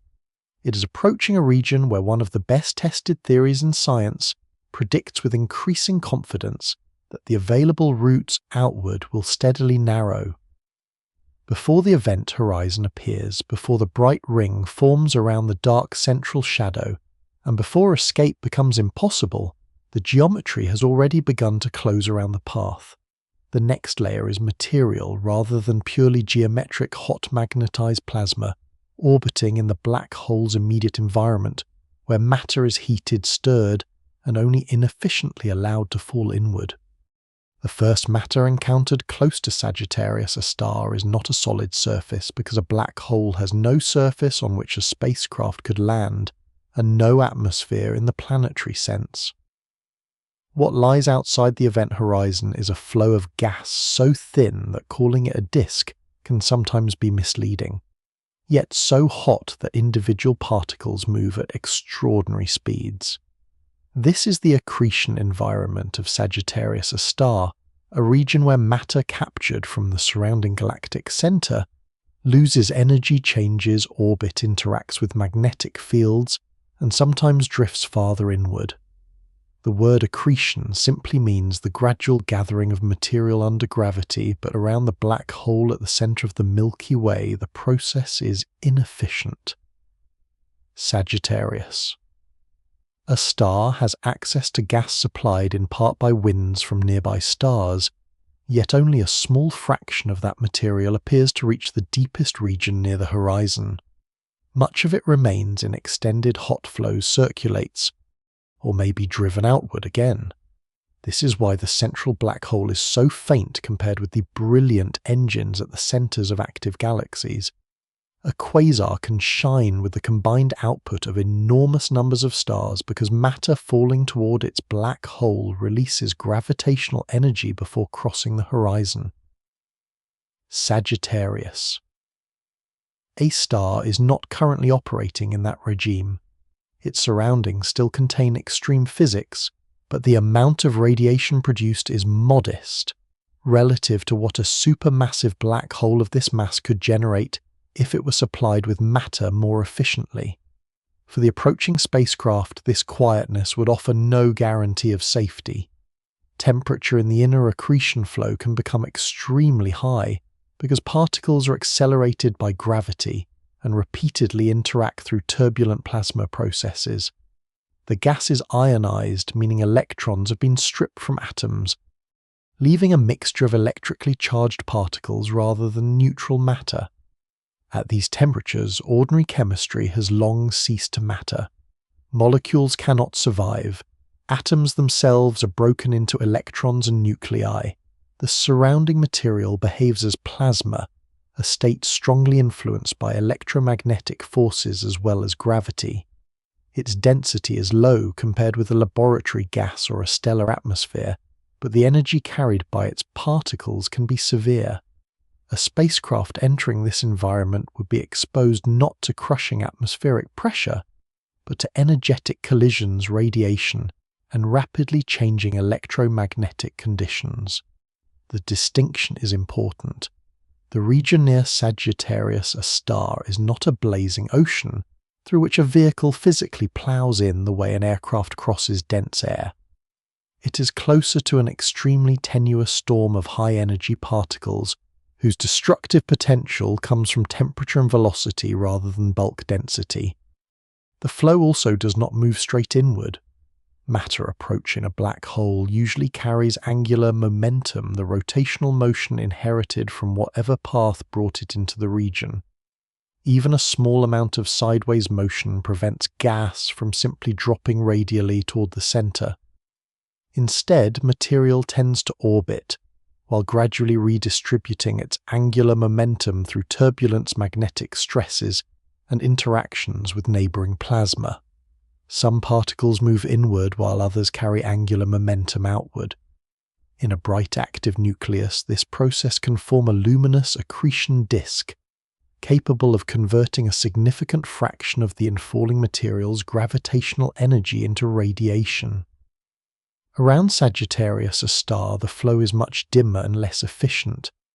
The gas remains very hot, but much of the available energy is not radiated away before the material changes course, circulates, or escapes. This creates what astronomers describe as a radiatively inefficient accretion flow, a regime in which the black hole consumes matter at a relatively low effective rate and produces far less light than a simple, high-efficiency disk model would predict. The black hole therefore appears calm only when compared with more active systems. At close range, the gas would still represent an environment beyond anything encountered earlier in the journey. The plasma is turbulent. Its brightness changes. Flares can appear at infrared and X-ray wavelengths, revealing episodes in which particles are rapidly energized near the black hole. These flares do not transform Sagittarius A star into a quasar, but they demonstrate that the inner flow is dynamic rather than static. Magnetic structures can reconnect, particle populations can be accelerated, and localized regions can brighten over short periods. The spacecraft would be entering a system whose average output is weak by galactic standards, but whose local conditions can change quickly. This variability also creates one of the central observational challenges of Sagittarius A star, because the black hole is much less massive than the supermassive black hole in the galaxy. Messier, 87 material near its horizon, completes orbits and changes structure on shorter timescales. During a single observing session, the emitting plasma around Sagittarius A star can evolve significantly. The target does not sit still while instruments attempt to reconstruct it. Its appearance changes because the gas itself is moving rapidly through curved spacetime. For the spacecraft, that same fact would mean that the environment immediately ahead could not be treated as a fixed ring of glowing material. Bright regions would shift. Plasma structures would orbit, stretch and fade. Hotspots could emerge temporarily. The black hole would remain nearly fixed at the center, but the matter revealing it would be in constant motion. As the craft moves deeper, orbital speed becomes more extreme. Gas closer to the black hole must move rapidly to remain temporarily supported against inward fall, and the distinction between orbiting and plunging becomes increasingly important. There are regions where stable circular motion can persist, regions where orbits become unstable, and deeper regions where matter can no longer maintain the same kind of orbit and must move inward.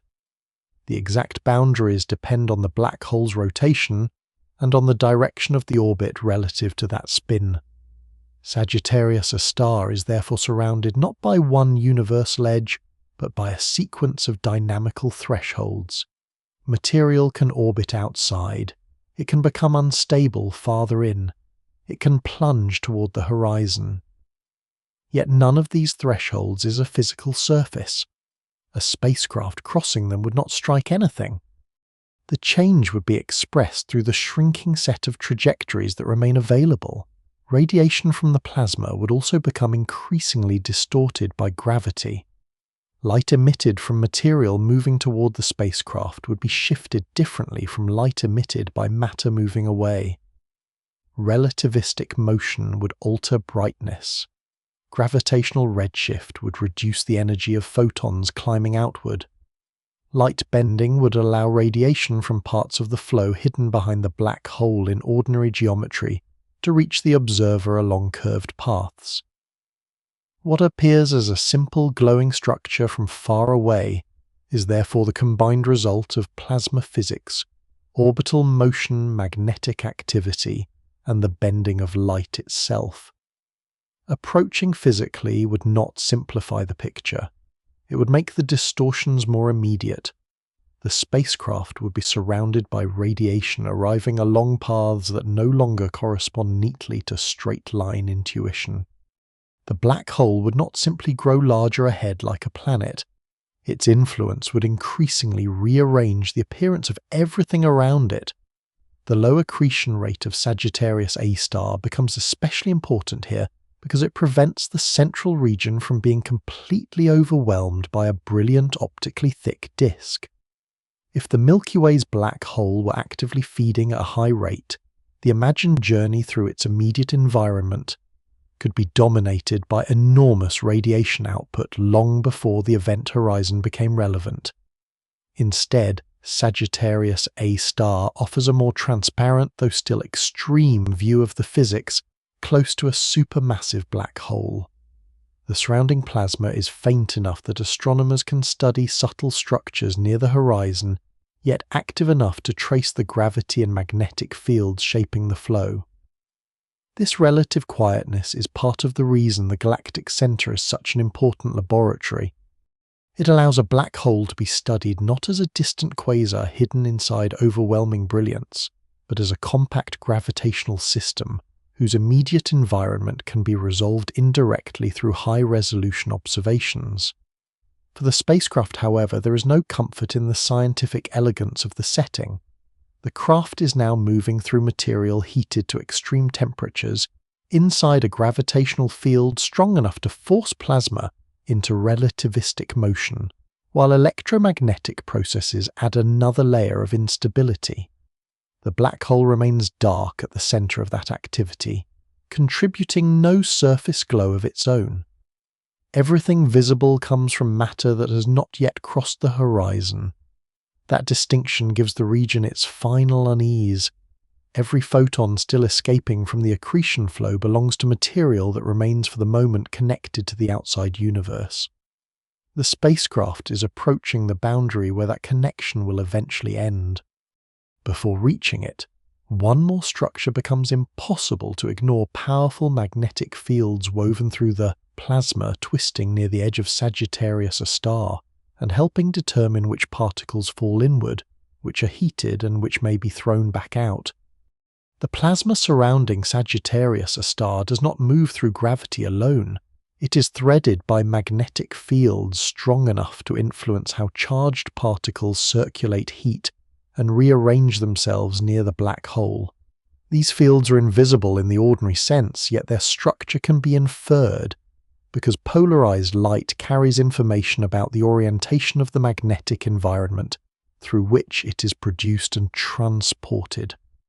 Observations from the Event Horizon Telescope have revealed ordered patterns in the polarized emission around Sagittarius A, indicating that powerful magnetic fields are present close to the horizon-scale region. For the approaching spacecraft, this marks another change in the character of the journey. Gravity still sets the deepest geometry, but electromagnetism now becomes impossible to separate from the behavior of the matter ahead. The gas is no longer simply falling or orbiting. It is interacting with fields that can bend particle paths, transport energy, generate turbulence, and help determine whether material moves inward or is redirected. Because the plasma is ionized, its electrons and nuclei respond directly to magnetic forces. Their motions create electric currents, and those currents can in turn modify the magnetic field. The result is not a fixed magnetic cage surrounding the black hole, but a coupled system in which plasma and field continually reshape one another. Near Sagittarius A star, the orbital motion of the gas can wind magnetic field lines into increasingly complex configurations. Differential rotation, where different parts of the flow move at different angular speeds, can stretch and twist these fields. Turbulence can fold them. Magnetic pressure can resist compression in some regions, while allowing matter to move more easily through others. A spacecraft entering this environment would therefore encounter a medium whose structure changes not only with position but with time. A region that appears magnetically quiet during one interval could become more active as field lines are distorted by the surrounding plasma. The term field line is only a visual aid, a way of representing the direction of the magnetic field at each point, but it becomes useful here because the geometry of the field can guide particle motion over large distances. Charged particles tend to spiral around magnetic directions rather than travel freely across them, especially when their energies and local field strengths make magnetic control strong. This produces a plasma that can be highly structured even when its overall density is low. The danger to a spacecraft would therefore not resemble passage through a dense physical barrier. It would arise from energetic particles rapidly changing electromagnetic conditions-induced currents, and radiation generated as particles are accelerated. Magnetic activity can convert stored field energy into particle energy through a process known as magnetic reconnection. In reconnection, magnetic structures rearrange and release energy, accelerating particles and heating the plasma. Similar processes occur in the solar corona where they contribute to flares, but near Sagittarius, A star, the surrounding gravity, orbital speeds, temperatures, and available magnetic energy place the process in a far more extreme setting. Infrared and X-ray flares observed from the Galactic Center may involve rapid particle acceleration associated with such magnetic activity, although the precise details remain an active area of study. The important point is that a relatively quiet black hole can still produce sudden changes in its immediate surroundings without entering a prolonged bright feeding state. Its average luminosity may remain low while localized regions of plasma briefly become much more energetic. This variability would complicate any attempt to approach along a supposedly safe path. The spacecraft could not rely on a static radiation map because the source of danger can evolve on the same broad timescales as matter moving near the black hole. Magnetic fields also matter because they help control angular momentum. Gas cannot fall directly into Sagittarius A star if it carries too much sideways motion. To move inward, some of that angular momentum must be redistributed. Turbulent magnetic stresses can provide one mechanism for doing this. Field structures connecting neighboring parts of the plasma allow faster and slower moving regions to exchange angular momentum, gradually enabling some material to spiral inward, while other material is driven outward or moved to wider orbits. The process is not orderly, it is statistical and turbulent, with countless local interactions producing a larger net transport. In this sense, the magnetic field helps solve one of accretion's central problems. Gravity wants to pull material inward, but orbital motion keeps it circling. Magnetic stresses help determine how that orbit can slowly lose support. Yet around Sagittarius, a star, much of the material still fails to complete the journey. The low accretion rate suggests that significant amounts of plasma are prevented from reaching the horizon, perhaps because energy and angular momentum are carried outward through the flow. Magnetic fields may contribute to launching outflows or driving material away from the deepest region. This creates a system in which matter can approach the black hole and then be redirected, heated, or expelled rather than swallowed. The black hole's quiet appearance is therefore partly the visible result of inefficient delivery. There is gas available, but the pathway from the nuclear star cluster to the horizon is difficult. Every inward step requires matter to shed the motion that keeps it in orbit, and the magnetic environment is deeply involved in deciding whether that happens. For the spacecraft, the same environment would place electrically conductive systems inside a region of changing magnetic flux. A real vehicle would require extensive protection against currents induced in its structure and electronics, especially if it moved rapidly through strong field gradients. Shielding against charged particles would also become more difficult because magnetic fields can concentrate and redirect those particles rather than allowing them to arrive uniformly from all directions. Radiation exposure could therefore vary sharply with local plasma conditions.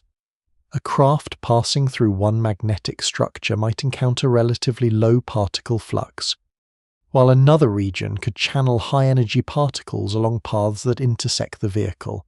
The environment would be patchy, turbulent, and difficult to predict from distant measurements alone. Yet magnetic fields are not purely obstacles. They also provide information.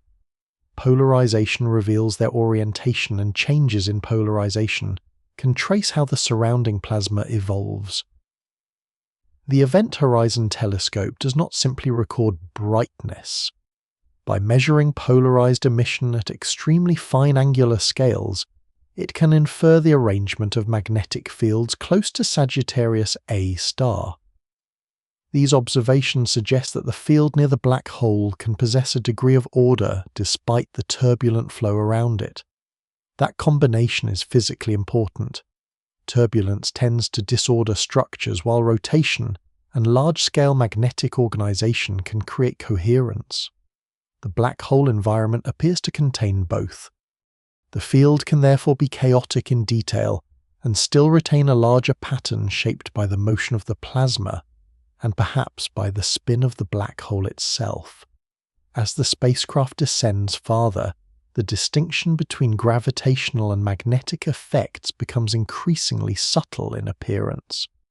Gravity determines the available paths through spacetime, but the plasma does not simply follow geodesics, because charged particles are also being accelerated by electromagnetic forces. Hot gas can deviate from purely gravitational trajectories. Magnetic pressure can support some structures temporarily. Particle beams can follow field geometry. Radiation produced by these particles is then bent again by gravity before reaching the spacecraft. Every observation becomes layered. The location from which a photon appears to come may differ from its actual emission point because spacetime has curved its path. The brightness of the source may depend on relativistic motion. Its polarization carries information about magnetic orientation. Its wavelength may have been shifted by both motion and gravity. Near Sagittarius, a star, even a single beam of light, can contain signatures of several different physical processes at once. The black hole itself remains simpler than the environment used to reveal it. It contributes mass spin and the geometry associated with them. Everything visible is produced outside the horizon by matter responding to those conditions. The plasma glows because it is hot. It varies because it is turbulent. It becomes polarized because magnetic fields organize the motion of charged particles and shape the radiation they emit. The observed structure therefore forms a luminous envelope around something fundamentally non-luminous. As the craft moves deeper, that contrast becomes more pronounced. The surrounding material becomes an increasingly elaborate signal generated around an object that sends no signal from within its horizon. Magnetic fields spiral through the plasma particles, accelerate radiation escapes, and the central darkness remains. The next threshold emerges not as a solid border but as an optical structure, created by the combined effects of gravity and emission. Ahead, light itself begins to wrap around the black hole strongly enough that the spacecraft would no longer see a simple dark object against a bright background. It would see a ring shaped by curved spacetime around a shadow whose size is determined not by a surface, but by the paths from which light can no longer escape toward the observer. The first clear image of Sagittarius A does not show a black sphere suspended in space. It shows a bright, uneven ring of millimeter wavelength emission surrounding a darker central region, a structure whose appearance is created by hot plasma, relativistic motion, and the severe bending of light near the black hole. This is the point in the journey where the destination begins to acquire a visible form, but the form is not a photograph in the ordinary sense. The Event Horizon Telescope combines radio observatories separated across Earth, so that through very long baseline interferometry, they behave like elements of a planet-size virtual telescope. By synchronizing signals recorded at distant sites and later combining them with extreme precision, astronomers can reconstruct features far smaller on the sky than any single participating dish could resolve. Sagittarius A demands that scale of instrument because its apparent size is astonishingly small.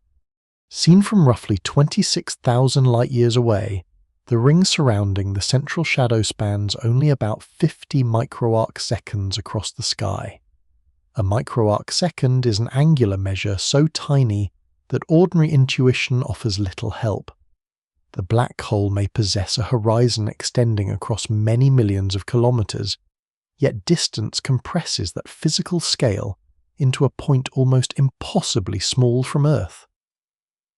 The Event Horizon Telescope does not overcome that distance by magnifying the object in the ordinary optical sense.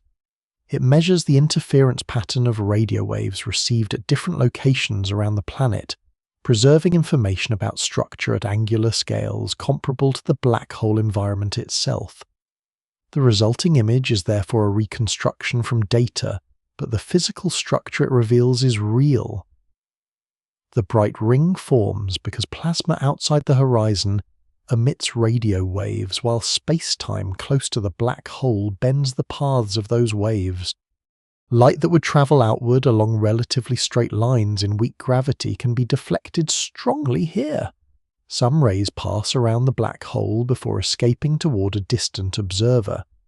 Others are redirected through large angles. Some approach regions where photon trajectories can circle the black hole before eventually escaping or being lost inward. This gravitational lensing concentrates emission into a ring-like structure surrounding the dark center. The ring is not a glowing surface attached to the event horizon, and the dark region inside it is not a direct photograph of the horizon itself.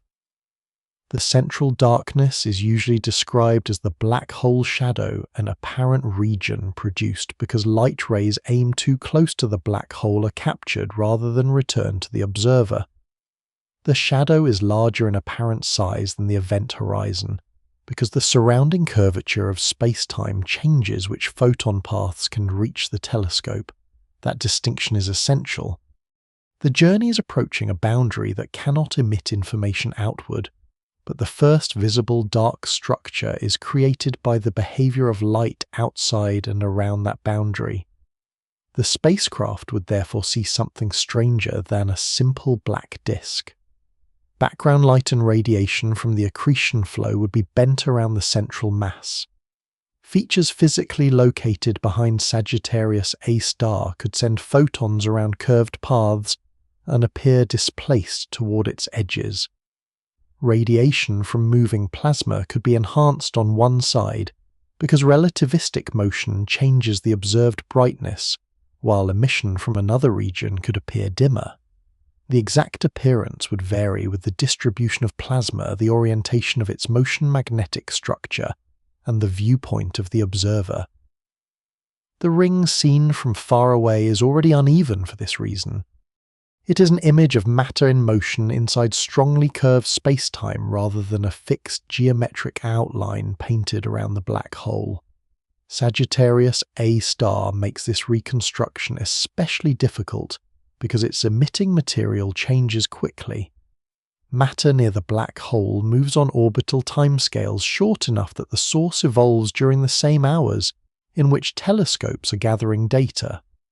A slower changing object can be treated more easily as though it remains fixed while Earth rotates, and the telescope array samples different spatial information. Sagittarius A star refuses that convenience. Its plasma shifts, brightens, dims, and rearranges while the observation is still underway. The Event Horizon Telescope therefore had to account for a target whose appearance is intrinsically variable. This is one reason the first image of the Milky Way's central black hole came after the image of the much more massive black hole in Messier 87. Sagittarius A star is closer, but its lower mass means the dynamical timescales near its horizon are much shorter. The smaller black hole changes more rapidly. The difficulty itself contains a useful physical lesson. Black holes of different masses can produce similar horizon-scale structures while evolving at very different rates. Near Sagittarius A star, the spacecraft would encounter that variability directly. A bright patch of plasma might move appreciably around the black hole while instruments were still tracking it. Lensed features could shift because the source material changed position. Radiation might flare temporarily as particles were accelerated. The apparent ring would therefore be less like a rigid luminous hoop and more like a changing pattern, whose broad scale remains tied to the black hole while its detailed brightness is continually rewritten by the surrounding flow. Yet despite this instability, the measured ring size agrees with the scale expected for a black hole of roughly 4 million solar masses at the Galactic Center. This agreement links horizon-scale imaging to the stellar orbit measurements made much farther out. The S-stars weigh the central object through gravity over distances enormously larger than the horizon.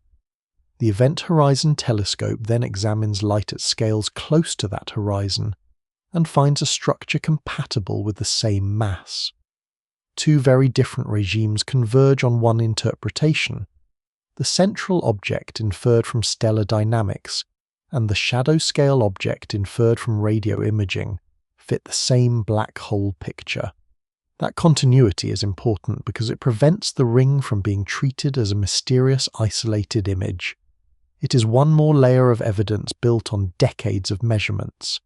The ring also demonstrates something more profound about observation near a black hole.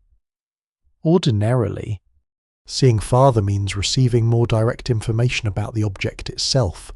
Here, seeing closer means receiving information that has been increasingly processed by spacetime.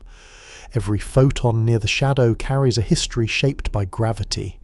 Its path may have curved significantly. Its frequency may have shifted. Its brightness may have been altered by the motion of the emitting plasma. Its polarization may retain evidence of the magnetic field. The image is therefore not merely a map of where matter is located. It is a map of how matter, radiation, magnetism, motion, and curved space-time combine. The closer the spacecraft comes, the less useful a flat space interpretation becomes. A luminous patch appearing near the edge of the shadow may not lie where it seems. A background star could be distorted into multiple images. Light from the accretion flow could reach the observer along more than one trajectory. The visual field would begin to fold around the central darkness. This does not mean the laws of optics have failed. It means optics must now be written on curved spacetime rather than treated as though light travels through an unchanging geometric stage. The shadow itself would grow as the spacecraft approached, but its meaning would remain different from that of a solid obstacle. There is no material boundary at the visible edge of the darkness waiting to be struck. The dark region is a consequence of missing photon trajectories paths that no longer connect certain directions near the black hole to the observer. The event horizon lies deeper within this geometry. From outside, the craft can still receive signals from plasma orbiting above it. It can still transmit information outward, It can still fire engines and, depending on its position and velocity, choose trajectories that lead away. But the ring marks that the journey has entered the domain where the separation between escape and capture is becoming geometrically sharp. Light. The fastest possible messenger is already being forced onto paths that curl around the destination, or disappear into it. Matter must obey an even narrower range of possibilities. The bright structure ahead is therefore not simply beautiful evidence that the black hole exists. It is a warning written in radiation. Everything forming the ring is still outside the point of no return, still able to send some portion of its light away from Sagittarius A. The darkness inside the ring marks where that ability is being erased from view. As the spacecraft continues inward, the broad image assembled by distant telescopes ceases to be a remote astronomical target and becomes a local geometry. The ring expands across the field of view, the distorted plasma moves around it, and the central shadow no longer appears as a small feature reconstructed from radio data. It becomes the direction in which more and more possible paths fail to return. The next boundary cannot be photographed as a surface because no surface exists there. It is the event horizon itself, the place where the future of every inward-moving trajectory changes from difficult escape to no escape at all. The event horizon of Sagittarius A* is not a wall, a membrane or a surface suspended in space. Nothing marks it with a sudden flash of light, and no physical material forms a boundary that a spacecraft could detect by contact. It is instead a geometric threshold in spacetime defined by the point beyond which every future-directed path available to light or matter leads deeper inward. Outside that boundary, escape remains possible under the right conditions. Inside it, escape is no longer merely difficult, it is absent from the structure of the future itself. For Sagittarius, a star whose mass is roughly 4 million times that of the Sun, the characteristic scale of this boundary reaches across many millions of kilometers. A supermassive black hole therefore possesses an event horizon vastly larger than that of a black hole formed from a single massive star, yet the larger scale creates an unexpected effect. The gravitational field at the horizon is extreme in its global consequences, but the local tidal difference across a human-sized object can be less severe than it would be at the horizon of a much smaller black hole. The threshold can therefore be crossed without an immediate physical collision, and in principle without an instantaneous destructive stretching force. That does not make it safe. It makes the danger harder to recognize locally.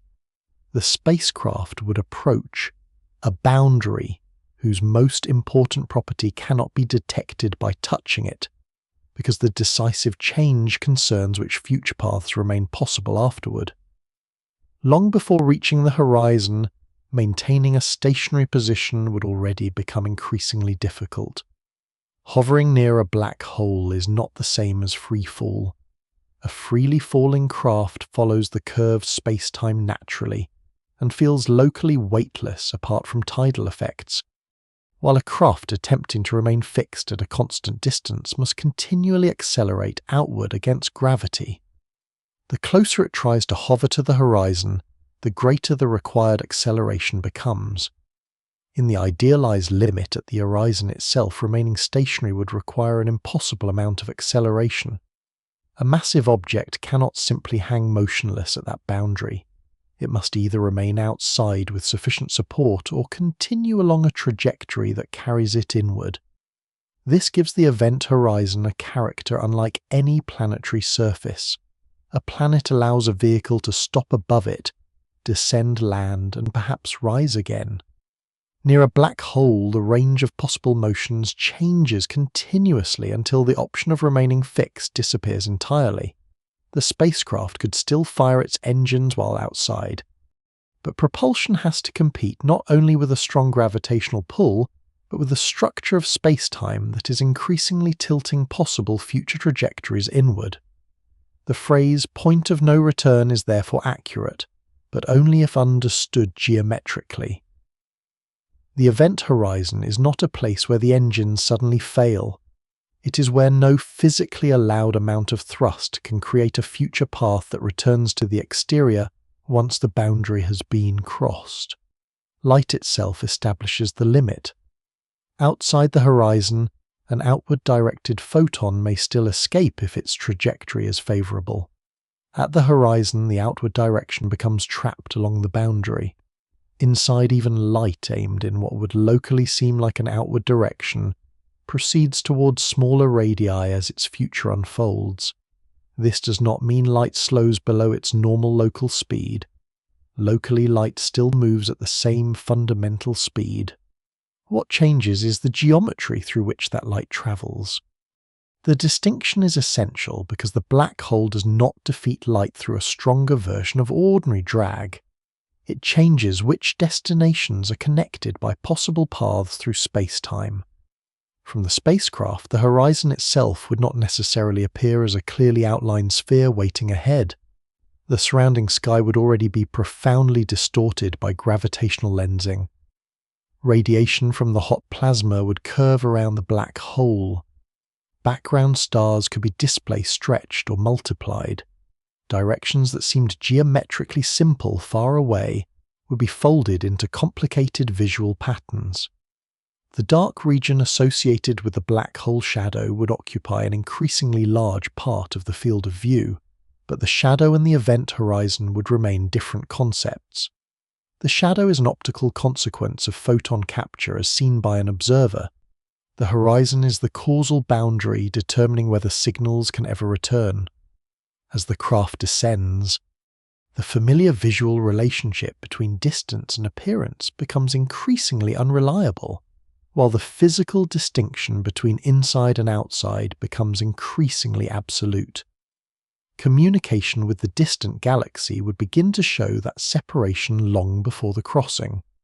Signals sent outward from the spacecraft would lose energy as they climbed through the gravitational field. Their wavelengths would stretch toward the red, then farther into lower frequency regimes. Successive pulses received by a distant observer would arrive increasingly delayed and weakened.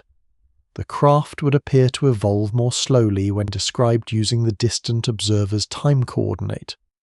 In the idealized mathematical description of a stationary black hole, the crossing itself never appears as an ordinary finite-time event to that remote observer. Instead, the spacecraft seems to approach the horizon, while its outgoing signals become progressively redder, fainter, and more widely spaced until they effectively disappear. This apparent freezing is one of the most misunderstood features of black hole physics. Nothing locally forces the falling craft to stop at the horizon. The freezing belongs to the way distant observations and coordinates describe signals escaping from deeper and deeper gravitational fields. On board the spacecraft's own clock continues normally. Engines operate according to local conditions. Physical processes proceed. If the trajectory is already carrying the craft inward, the event horizon can be crossed after a finite amount of proper time measured by that onboard clock. No infinite duration is experienced locally at the boundary. Two descriptions can therefore coexist without contradiction. The distant galaxy receives an ever more delayed and redshifted sequence of signals, while the falling spacecraft passes through the horizon without encountering a material surface. Relativity allows both because the observers follow different paths through curved spacetime and divide time differently. This divergence becomes one of the most unsettling features of the approach. The event horizon is a global boundary whose meaning is clearer in the full geometry than in any immediate local sensation. A small laboratory falling freely through the horizon of a sufficiently massive black hole could in principle fail to detect the exact crossing moment through purely local measurements. No alarm built into nature announces that the last outward path has vanished. The consequences are instead revealed by what can happen afterward. Once inside, signals transmitted outward can never reach distant space. A turn of the spacecraft cannot reverse the causal direction. Engine thrust can alter the precise trajectory but not restore a route through the horizon. The distinction between moving inward and moving outward becomes less useful because all future-directed possibilities ultimately lead deeper into the interior. This is why the horizon is better understood as a boundary of causality than as a boundary of material. The spacecraft is not being captured because some invisible surface closes behind it. It is crossing into a region where the exterior universe no longer lies anywhere in its attainable future. Before that moment, however, there remains a final opportunity for escape. A trajectory outside the horizon can still be redirected if sufficient energy and the correct path are available. This does not imply that rescue would be practical near the threshold. The required acceleration could become enormous, the radiation environment remains hostile, and the spacecraft may already possess too much inward velocity for any realistic propulsion system to overcome. But physics still permits outward world lines while the craft remains outside. That possibility is what disappears at the horizon. The boundary is therefore defined not by what the spacecraft currently intends to do, but by what space-time still allows it to do at all. Sagittarius. A star's immense mass makes the scale of this transition especially deceptive. The horizon is enormous, yet the decisive causal change can occur without the sharp tidal violence commonly associated with smaller black holes. The journey could pass from recoverable to irreversible, while the local environment remained for a brief interval less catastrophic than expected. The danger is not that the horizon tears the spacecraft apart at the instant of crossing. The danger is that after crossing, every conceivable continuation of the voyage points in only one general direction. The bright ring remains outside. The magnetized plasma remains capable of sending radiation outward. The stars of the nuclear cluster remain connected to the wider galaxy. The spacecraft once inside does not. The event horizon therefore represents the cleanest threshold encountered anywhere in the journey. Dust could be penetrated by longer wavelengths. Stellar hazards could be navigated around. Hot plasma could in principle be avoided. Magnetic turbulence could be survived with sufficient protection. Even strong gravity outside the horizon still leaves some trajectories open. The horizon removes that final freedom. Crossing it does not end the spacecraft immediately, but it ends the possibility of returning information or matter to the universe left behind. From that moment onward, the journey is no longer an approach to Sagittarius A star. It is an interior fall from which no future signal can emerge. For an observer remaining far from Sagittarius A star, the spacecraft never seems to cross the event horizon in the ordinary visual sense. Its signals become progressively weaker, redder, and more delayed as it descends. Each transmission leaves from a deeper gravitational field and must climb farther out through curved spacetime before reaching the distant observer. The intervals between received pulses stretch. The energy of the light falls. Eventually, the spacecraft becomes so faint and so redshifted that it effectively disappears from observation. Yet on board no matching freeze occurs. The local clock continues to advance. Normally, the internal systems continue to operate according to their own proper time, and the crossing of the horizon can occur after a finite interval. This difference between the distant view and the falling view is not a contradiction. It is one of the consequences of general relativity, where observers following different paths through space-time can assign different time relationships to the same sequence of events. The spacecraft therefore passes through the most important boundary of the entire journey without striking anything, and without receiving a local signal that says the crossing has happened. The horizon is behind it, only in the causal sense that matters most. The exterior universe can no longer receive anything sent from inside. From this point onward, every radio transmission, laser pulse particle, and photon emitted by the craft remains trapped within the black hole. The crew could still send signals in what locally appears to be an outward direction, but those signals would not reach the stars outside. The geometry has changed their future. Nothing needs to drag them backward. Their possible paths simply remain confined to the interior. For a supermassive black hole like Sagittarius A star, the next surprise is that immediate destruction is not guaranteed at the horizon itself. Popular descriptions often compress the entire fall into a single dramatic moment, in which tidal forces stretch an object into a long thread as soon as the event horizon is reached. That picture can be roughly appropriate for smaller black holes, where the gravitational field changes sharply across relatively short distances. Sagittarius. A star is different because its mass is spread over a much larger horizon scale. The gravitational pull is enormously strong, in the global sense that escape has become impossible, but the difference in gravity between the front and back of a human-sized object at the horizon can still be modest enough that catastrophic stretching does not have to occur there. The craft can therefore cross the horizon intact, while already being completely lost to the outside universe.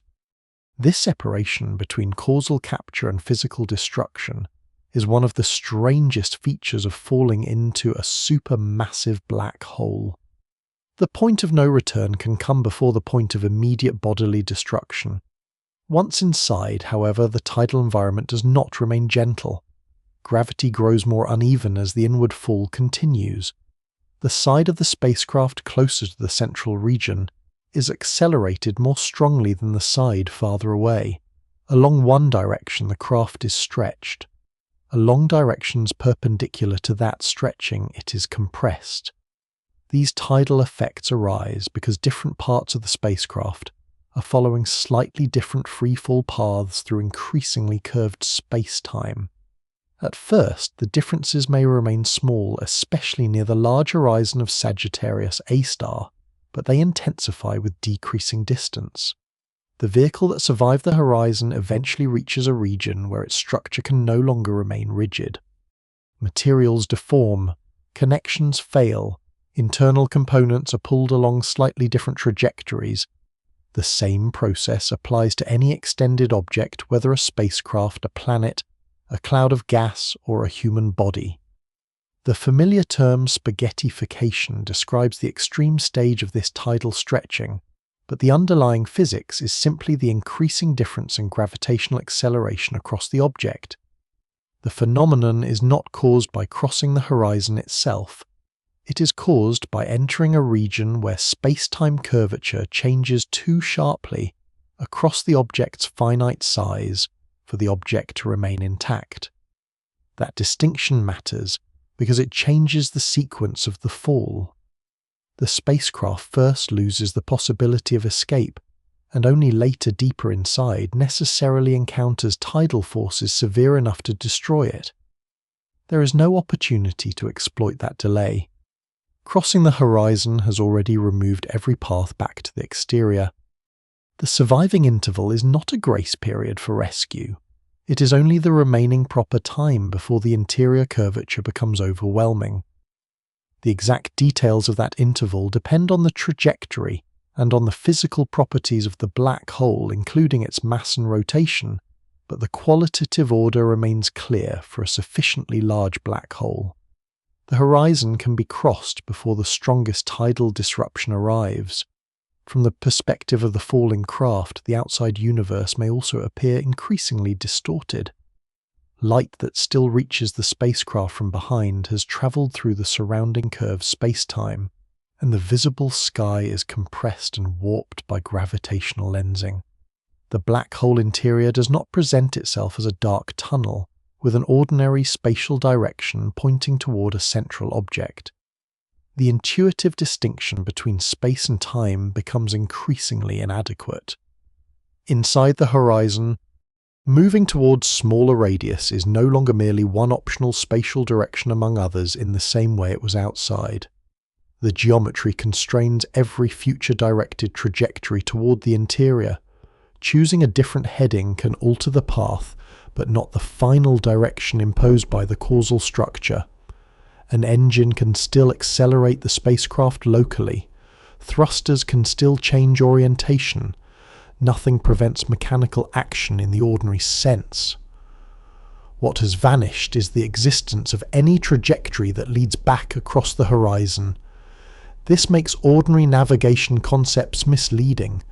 Outside the black hole, a destination can be avoided by turning away from it. Inside the deeper interior is not simply a place located ahead of the craft that can be steered around. It occupies the future of all allowed paths. The black hole has transformed what was once a navigational problem into a causal one. There is another important consequence for observation. No external telescope can watch the later stages of this fall. The moment the spacecraft crosses the horizon, every event afterward becomes permanently disconnected from outside observers. The physical destruction that occurs deeper inside may be predicted by theory, but it can never be transmitted back out. The outside universe receives only the fading sequence of signals emitted before crossing. It does not receive a final message describing the interior, no image of the deeper fall, and no measurement taken after the horizon has been passed. This is not a limitation caused by weak instruments. A perfect telescope placed anywhere outside the black hole faces the same restriction. The missing information is not merely too faint or too distant. It is causally inaccessible. That boundary turns the remainder of the journey into something fundamentally different from every earlier stage. Dust obscuration could be overcome by changing wavelength. Distance could be overcome observationally because light eventually crossed it. Stellar orbits could be reconstructed through patient measurement. Hot plasma could be studied through its radiation. Magnetic fields could be inferred through polarization. Even the event horizon could be approached indirectly by observing the matter and light just outside it. But events inside the horizon cannot send observational evidence outward at all. The fall therefore reaches a region where prediction continues while direct verification ends. General relativity can describe how an idealized falling observer moves through the horizon and how tidal forces increase farther in. It can explain why the distant observer sees redshifted fading while the falling observer experiences finite proper time. It can describe the causal structure that prevents escape. Yet once the spacecraft passes beyond the boundary, every subsequent measurement becomes trapped with it. The distinction between theory and observation widens precisely as the conditions become most extreme. Somewhere deeper inside, the tidal forces eventually exceed what any spacecraft or biological body can withstand. The vehicle is stretched and compressed until its structure fails completely. Molecules, atoms, and eventually the organization of matter itself encounter increasingly severe curvature. The process does not need a dramatic flash. There is no external audience to see it and no outward signal to mark the moment. The fall simply continues according to the geometry, carrying every fragment toward a region where the classical description itself approaches its limit. Sagittarius A has therefore achieved something more complete than destruction. It has separated the fate of the spacecraft from the observable universe before the spacecraft is necessarily destroyed. The final stage of the journey is no longer about whether the vehicle can survive. It is about what general relativity predicts lies ahead once every remaining future path has been confined to the interior, and where that prediction ultimately reaches a point that known physics cannot yet describe with confidence. Beyond the event horizon of Sagittarius A, the journey enters a region that no telescope can examine from the outside and no returning signal can describe. The spacecraft has already crossed the last boundary from which information can escape, so everything that follows belongs to a part of spacetime permanently hidden from the rest of the galaxy. General relativity still provides a mathematical description of the fall, but the meaning of that description becomes increasingly severe. Inside the horizon, the inward direction is no longer simply one spatial choice among many. Every future-directed path continues towards smaller radius, just as every ordinary path through time outside a black hole continues toward the later moments. The spacecraft can turn, accelerate, or alter its local motion, yet none of those actions can restore a route to the exterior. The geometry itself has removed that possibility. This is the first sense in which known physics seems both powerful and limited at once. Einstein's theory predicts the causal structure with remarkable clarity, and it explains why escape is impossible, why tidal forces increase, and why the external universe can never receive information from later stages of the fall. Yet the same equations, followed far enough inward in the simplest black hole models, lead toward a place where the classical description ceases to remain physically satisfactory. That place is called a singularity. In the mathematical solutions of general relativity used to describe idealized black holes, curvature grows without bound as the interior evolution approaches this limit. Density is often described as becoming infinite as well, though such language should be treated carefully, because a singularity is not simply an ordinary object with an extremely high density. It is a sign that the classical theory has reached the edge of its own predictive domain.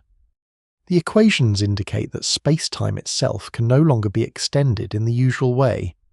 What lies beyond that failure is not specified by general relativity alone. For Sagittarius A, this means the final destination of the falling matter cannot be described with the same confidence as the horizon crossing. The horizon is a well-defined consequence of the theory, and is supported indirectly by observations of black holes and their surroundings. The singularity is different. It lies permanently hidden behind the horizon, and the conditions associated with it push the theory into a regime where quantum effects are expected to matter. General relativity treats gravity as the geometry of space-time and works extraordinarily well across planets, stars, galaxies, gravitational waves, and black hole environments. Quantum mechanics, meanwhile, governs matter and fields at very small scales. Both theories are deeply successful, but they are built on frameworks that have not yet been combined into a complete experimentally confirmed theory of quantum gravity. Near the classical singularity, that missing union becomes impossible to ignore. The curvature becomes so extreme and the scale so small that treating space-time as a smooth classical geometry may no longer be adequate. A quantum description of gravity would be required to determine whether the singularity truly exists, as the classical equations suggest, whether it is replaced by some finite but extreme state, or whether the interior has a structure that current theory cannot yet anticipate. The spacecraft cannot answer that question for the outside universe. Even if its instruments continue to function deeper into the interior, every measurement would remain trapped. There is no final transmission capable of escaping through the horizon. This creates an unusual boundary between science as prediction and science as observation. Outside a black hole, hypotheses can in principle be tested by receiving light particles, gravitational signals, or other information from the system under study. Inside, that ordinary method fails because the causal structure prevents data from returning. Theory can still make statements about what should happen, but direct confirmation of the deepest interior is forbidden by the same geometry the theory describes. The result is not that science has nothing to say. It is that the confidence of the description changes with depth.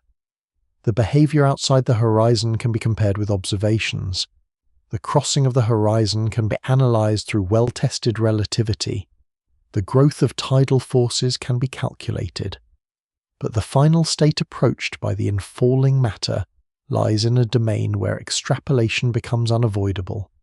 The spacecraft itself is eventually destroyed by those tidal forces before any classical singularity could be encountered as an intact machine. Structural components separate. Matter is stretched along one direction and compressed along others. The organization that once made the craft a coherent object disappears, leaving particles and fields following their own trajectories through the interior. At still smaller scales, ordinary descriptions of material strength become irrelevant. Molecules cannot remain assembled. Atomic structures cease to matter as useful units. The fall becomes a problem of fundamental particles, quantum fields, and space-time curvature rather than engineering or biology. Yet even this picture is incomplete because the deeper the trajectory goes, the more strongly the unresolved problem of quantum gravity enters. Classical relativity keeps directing the matter inward, but the theory provides no final microscopic account of what becomes of it. This uncertainty connects Sagittarius A star to one of the broadest questions in modern physics. Black holes bring gravity, thermodynamics, quantum theory, and information into the same problem. The existence of horizons raises questions about what happens to information carried by matter that falls inward, especially when quantum effects such as black hole evaporation are considered over immense timescales. The information problem is not solved simply by imagining the spacecraft crushed at the center.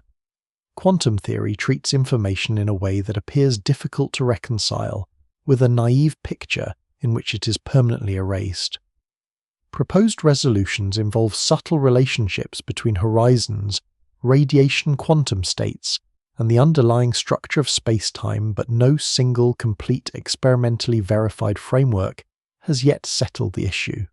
Sagittarius A star is far too massive to evaporate on any timescale relevant to the journey, so Hawking radiation would have essentially no practical effect during the fall. Even so, the theoretical problem remains attached to the black hole, because the fate of information concerns what black holes mean at the deepest level, not merely what a fallen observer experiences moment by moment. The center of the Milky Way therefore becomes more than a destination. It becomes a boundary between two regimes of understanding. Outside astronomy can map stellar orbits, measure infrared flares, reconstruct magnetic fields, resolve horizon scale emission, and compare those observations with relativity. Inside the same framework continues for a time as a mathematical guide, but observational access disappears. Deeper still, the classical theory points toward its own breakdown. This sequence gives the journey its final scale. It began not at the horizon, but 26,000 light-years away, in a solar system where gravity is weak, space is comparatively sparse, and the Galactic Center is hidden behind dust. The route crossed the heliosphere interstellar space, the inner disk obscuring clouds, the nuclear star cluster, and the fast-moving S-stars whose orbits revealed the central mass. It entered a region where Einstein's gravity became measurable, where hot plasma circulated inefficiently around the black hole, where magnetic fields shaped the accretion flow, and where light bent into a ring around a dark shadow. Each stage replaced distance with stronger physical constraint. First, the black hole was difficult to reach, then it was difficult to see, then it became difficult to navigate around. Finally, at the event horizon return became impossible. Inside, even observation itself loses contact with the exterior.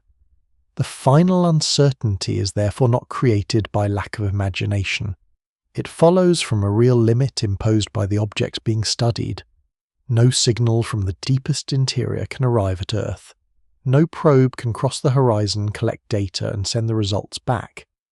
No improved telescope can simply look through the boundary. The horizon divides the universe into regions that cannot exchange information in both directions. General relativity allows the fall to be described but not observed from outside after crossing, and it ultimately drives the mathematics toward conditions where a deeper theory is required. The journey ends there not with a confirmed picture of a central point, but with a carefully defined limit. Sagittarius. A star can be weighed through the motion of stars, imaged through the radiation around its shadow, and tested through the effects of curved space-time. Its interior remains different. The final fate of matter is hidden behind causality and obscured by the unfinished relationship between gravity and quantum physics.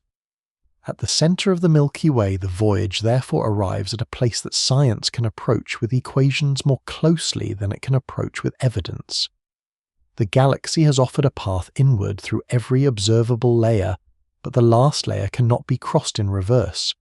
What remains beyond it is not an empty mystery. It is a boundary where established theory gives a powerful prediction. Direct observation becomes impossible, and the deepest description of nature is still incomplete. The journey ends where observation can no longer follow but the path towards Sagittarius. A star has already revealed how much can be understood before that boundary is reached. Across 26,000 light-years, the center of the Milky Way changes from a hidden direction behind dust into a measured gravitational system, then into a region where stars move under immense acceleration, plasma circles through magnetic fields, and light itself bends around a dark central shadow. Each layer narrows the mystery without removing it. Sagittarius, star, is no longer merely an unseen object at the heart of the galaxy. Its mass is known through stellar motion. Its immediate environment is resolved through radio interferometry. The effects of relativity appear in the behavior of stars and radiation around it. Yet the event horizon preserves a final separation. Beyond that boundary, no experiment can return its results to the wider universe. And the deepest predictions of general relativity eventually reach conditions where a more complete theory is still required. The black hole therefore remains both well understood and fundamentally inaccessible, a place where confidence and uncertainty coexist within the same physical system. Nothing in that uncertainty erases what has already been learned. Instead, it gives the known structure firmer edges. The stars around Sagittarius A continue their rapid orbits. Hot plasma continues to shift and flare. Magnetic fields remain woven through the inner flow. Light continues to travel outward from the region just beyond the horizon, carrying the last observable traces of matter before escape becomes impossible. Far away, that information crosses the Milky Way and eventually reaches instruments near a small star in the galactic disk. The center remains distant, quiet, and hidden from ordinary sight, but no longer unknowable. Its final interior stays beyond observation, leaving the journey to end not with an answer, but with a boundary that science can describe precisely enough to recognize how much still lies beyond it.